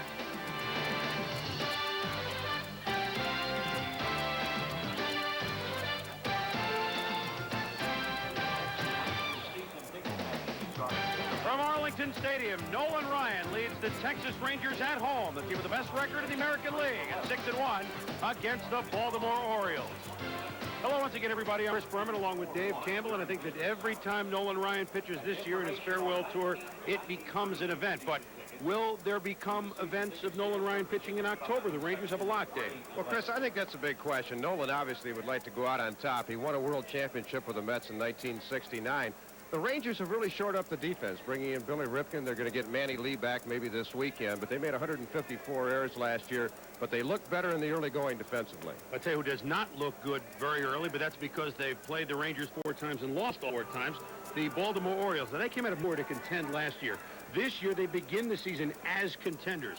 Was last year an aberration, or is this week an aberration for them? I think basically this week is an aberration. Spring training, the big 4 in their rotation went 12-2 with a 2.46 ERA. Right now, none of those guys are really pitching well. So you've got to figure maybe the first week was not so good for the Orioles. Johnny Oates kind of chewed them out last night. Maybe they're ready to roll tonight. Ben McDonald's excited to pitch against Nolan Ryan. Who wouldn't be? We're excited to have you along with us from Texas. We'll be back. To the mound any of his 27 seasons, but this season in particular, as this his last, as the Rangers take the field here in Arlington with the best record in the American League at 6-1, and everyone's eyes peeled to Nolan Ryan as he gets set for his second outing of the year. The Baltimore Orioles have scuffled this year. They're at the other end of the spectrum at 1-6. Let's take a look at what Johnny Oates is trying to do to win this getaway game of the 3-game set. As we look at our Energizer Oriole lineup. Brady Anderson off to a hot start in left. Mike Devereaux in center field. Cal Ripken at short. No surprise. Designated hitter, Harold Growing-Pains. First baseman is Glenn Davis hitting 5th tonight. Chris Hoyles behind the plate. Cheeto Martinez hitting 7th in right field. Tim Hewlett gets the nod at 3rd tonight. Harold Reynolds, one of the 2 new Harolds on these Orioles teams. He hits 9th, and that's the lineup that Nolan Ryan, Dave, will attempt to paint. Lynn Nolan Ryan, 46 years old, his 27th Major League season, which sets an all-time Major League record. Previous high, Tommy John and Deacon McGuire, a long time ago catcher, played 26 years. 6 times in his career, struck out 300 more, fastball curve, and he has come up with a circle change over the last few years. There's his career numbers, 320, 287, 5,673 strikeouts, which is 1,500 more than the next closest man, Steve Carlton. Defensively behind him, Doug Strange fills in for Dean Palmer. Palmer was hit by Fernando last night on the elbow. He's out. Benji Gill, the 20-year-old shortstop, filling in while Manny Lee recuperates. Billy Ripken at second and Rafael Palmeiro at first. Juan Gonzalez, who played center last year, moves to left. David Hulse, a good fly hawk, but not too good a thrower in center. And Jose Canseco in right. And the man who can throw is Ivan Rodriguez. He threw out 49% last year. Billy Ripken coming over from the Baltimore Orioles. One of the things the Rangers really had problems with last year was their defense. You see his fielding percentage, the best in the American League. His lifetime fielding percentage is .987. And one thing they wanted the Rangers to do, as Brother Cal looks on, was catch the ball better this year for the pitching staff. And Billy certainly has done that. Made a big play the other night. We talked to Cal as we look at Nolan warm up. Talked to Cal before the game. He said, yes, it's pretty strange looking at Billy Ripken making plays against us. Well, we come to Texas. We expect the short sleeve shirt and kind of a little afternoon tan. Not the case tonight in Arlington. 48 degrees, light rain. Rained heavier late this morning. It kind of stopped early in the afternoon. Wind blowing out to center field, which may not help Nolan Ryan's fastball, but it will help, Dave, Juan Gonzalez's long ball. Boy, I'll tell you, he's been swinging the bat some kind of hot. He's usually a player who doesn't emerge till June, July, and August every year. Last year, he had 31 home runs in those 3 months. He's off to a flying start. This guy had a great year last year for the O's. And speaking of flying start, Brady Anderson is off to a very good one, hitting at 400. Already 12 for 30, and keep in mind, here's a guy that usually had not hit lefties very well. And the 6 of the 7 pitchers that the Baltimore Orioles have faced thus far this year have been lefties, and he's hitting 400. Here's a righty, Nolan Ryan, and Brady said, well, it's my 6th year in the majors. I'm looking for my first hit off. You think he'll stick around for 6 more so I can get one? He better do it this year. Anderson hits one down the right field line, and it's a foul ball. Very close, but Mike Riley, the first base umpire, waved it foul. So he almost had his hit. And Brady, no argument from Brady Anderson nor first base coach Davey Lopes. Mike Riley smiling, and that wind probably didn't help that ball. Brady says, man, am I ever going to get a hit off this guy? Gets good contact. Ball looked fair all the way, and right at the last second, good call. Just foul. Good call by Mike Riley. Dave Phillips behind the plate tonight. Rocky Rowe at second base. Dave Scott. Great Scott, the umpire at third base. The Orioles try and dig in against Nolan Ryan. Ryan making his 2nd start of the year. Pitched the home opener here Friday night. He got the win against the Boston Red Sox. Pitch is way outside, 2-1. Leadoff man here in the top of the 1st inning, in a day better suited for the Cotton Bowl. Fans down here still celebrating the Cowboys' victory in the Super Bowl. Oh, you noticed, did you? Well, they hope to make a little headlines here with this ball club this year, David. And I think with the way the AL West has gone, that the champion of the division may not win the 98 to 99 games that the Oaklands and Minnesotas usually do. Yeah. But they can sneak right in there, have a shot. Division leaders today, Boston, Philadelphia, and Texas, along with Atlanta. So Brady Anderson gets the lead walk. He had 98 of those last year, and Nolan Ryan starts with a leadoff walk. Oh, Nolan was way outside with 3 of those 4 balls. He's out of sync, at least to the first batter, working him way out. Well, I'll tell you, it's a chilly night here. He spent a little time. In fact, he was late coming out to the mound. Maybe he didn't get totally loose in the bullpen because the Rangers kept waiting for him to come back into the dugout. Nolan was a little tardy getting out there. Well, Brady Anderson had a great year last year and has continued it with a hot first week. Mike Devereaux's great year last year, but he's started off very slowly, just 6 for 35. Nolan having trouble finding the plate. The count is 1-0. Well, Anderson and Devereaux, reasons A and B why the Orioles were contenders last year. Got 110 RBIs out of the number 2 spot in the order, mostly Devereaux, which was 18 more than any other team in baseball. Devereaux was phenomenal. 107 RBIs last year with the bases loaded, knocked in 38. It's going to be tough to repeat those numbers. He hit almost 500 with the bases loaded, Dave. This year he's 0 for 5 with the sacks full. That kind of underscores his early scuffling. Here's the taunted top of the mitt, but up top for a ball, and it's 2-0 in the crowd, letting Dave Phillips here behind the plate. Well, they may be a little concerned about Nolan, too, but if you're the pitching coach, Claude Osteen, what do you go out and tell a guy that's pitched 27 years in the major leagues about his mechanics? Nolan, type of guy that usually knows how to make his own adjustments. If he's high, he knows that means he's rushing his body a little too much.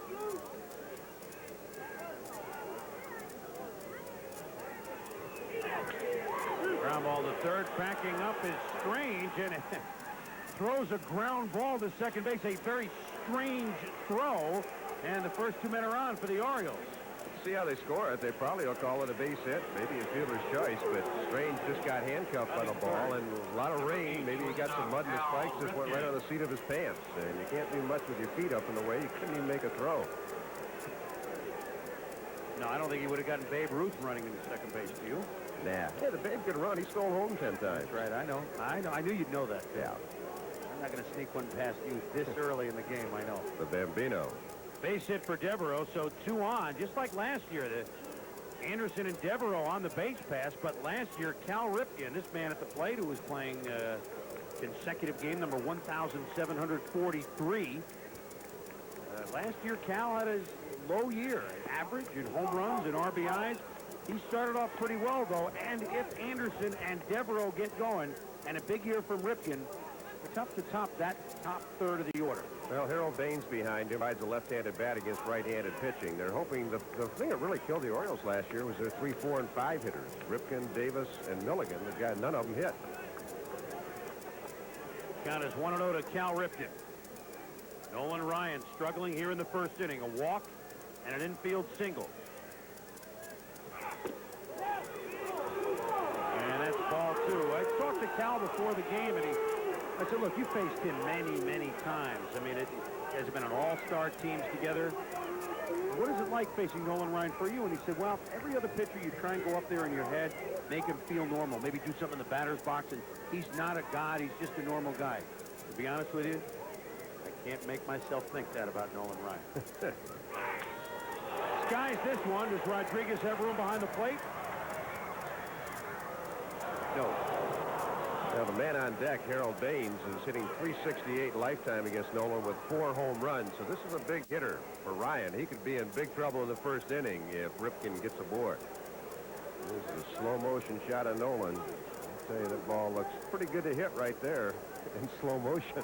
It doesn't look so good when you're up there looking at the raw heat. 90 miles an hour. The last pitch. Fast for most. Slow for him. Count is 2-1 to Cal Ripken. 2 on, none out, top of the first inning. Orioles and the Rangers. Teams with opposite records thus far this year. Rangers 6-1, the Orioles 1-6. As we mentioned, Texas 4-0 early on against these Orioles. Cal held off, and it's a strike call by Dave Phillips, 2-2. You might think with Johnny Oates trying to shake up his troops, they've really been lethargic offensively. They haven't pitched too well, that might be a pretty good hit-and-run situation. But against a guy like Nolan Ryan, you're really reluctant to start the runners because, first of all, he's a little wild tonight. Second of all, you're never guaranteed you're going to make contact, even with a great hitter like Ripken. So Oates probably, discretion was the better part of valor there. He didn't start his runners, and it's probably a good thing because Ryan threw a perfect curveball for a strike.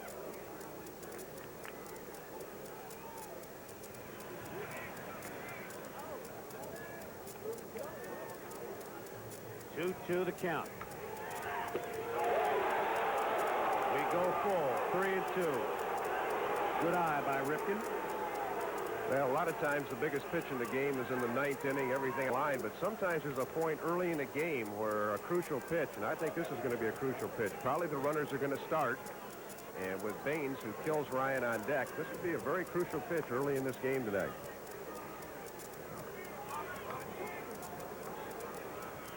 Brady and the runner at second base, Mike Devereaux at first. Count is full to Cal Ripken. With none out here in the top of the first. Runners bluffed on and strike 3. Into the glove of Rodriguez, and Ripken will sit down. So earlier tonight, Ryan issued walk number 2,758. which, of course, he adds to his lifetime total. This is strikeout number 5,674. Number 3. Well, this is a fastball that runs in, and somebody missed a sign because Devereaux was running to second, but Anderson didn't take off from second base. Mike got about 30 feet down the line, all of a sudden decided, whoa, I better get back. So I think Brady Anderson was supposed to go and didn't. Might have been a blessing, though. That pitch was 93 miles an hour, his fastest thrown tonight, and there's the number that you mentioned, Dave. Harold Baines has done very well against Nolan Ryan, and against right-handed pitchers, often you will see him hit cleanup for the Orioles, just as Tony La Russa used him in cleanup the last couple of years for the Oakland A's against the righties. Baines, of course, spent some time here in Texas. A much heralded trade. There's that word herald again. Yeah, well, we're going to use it often tonight. Big trade with the Chicago White Sox after a brilliant career there. In July of '89, came down here for Scott Fletcher, Sammy Seyade Sosa, and Wilson Alvarez. And then, of course, he was off packet to Oakland the next year for Joe Bittner and Pat Champerino. That's one that I don't think Texas got their money's worth on. Now Harold wearing number 3 again. His number 3 is retired with the White Sox. He wore number 3 with Oakland, and he's wearing number 3 with the Orioles. I don't think he'll get traded to the Yankees. Count is, no, I don't think so. Count is 2-0. If he does, he will not wear number 3.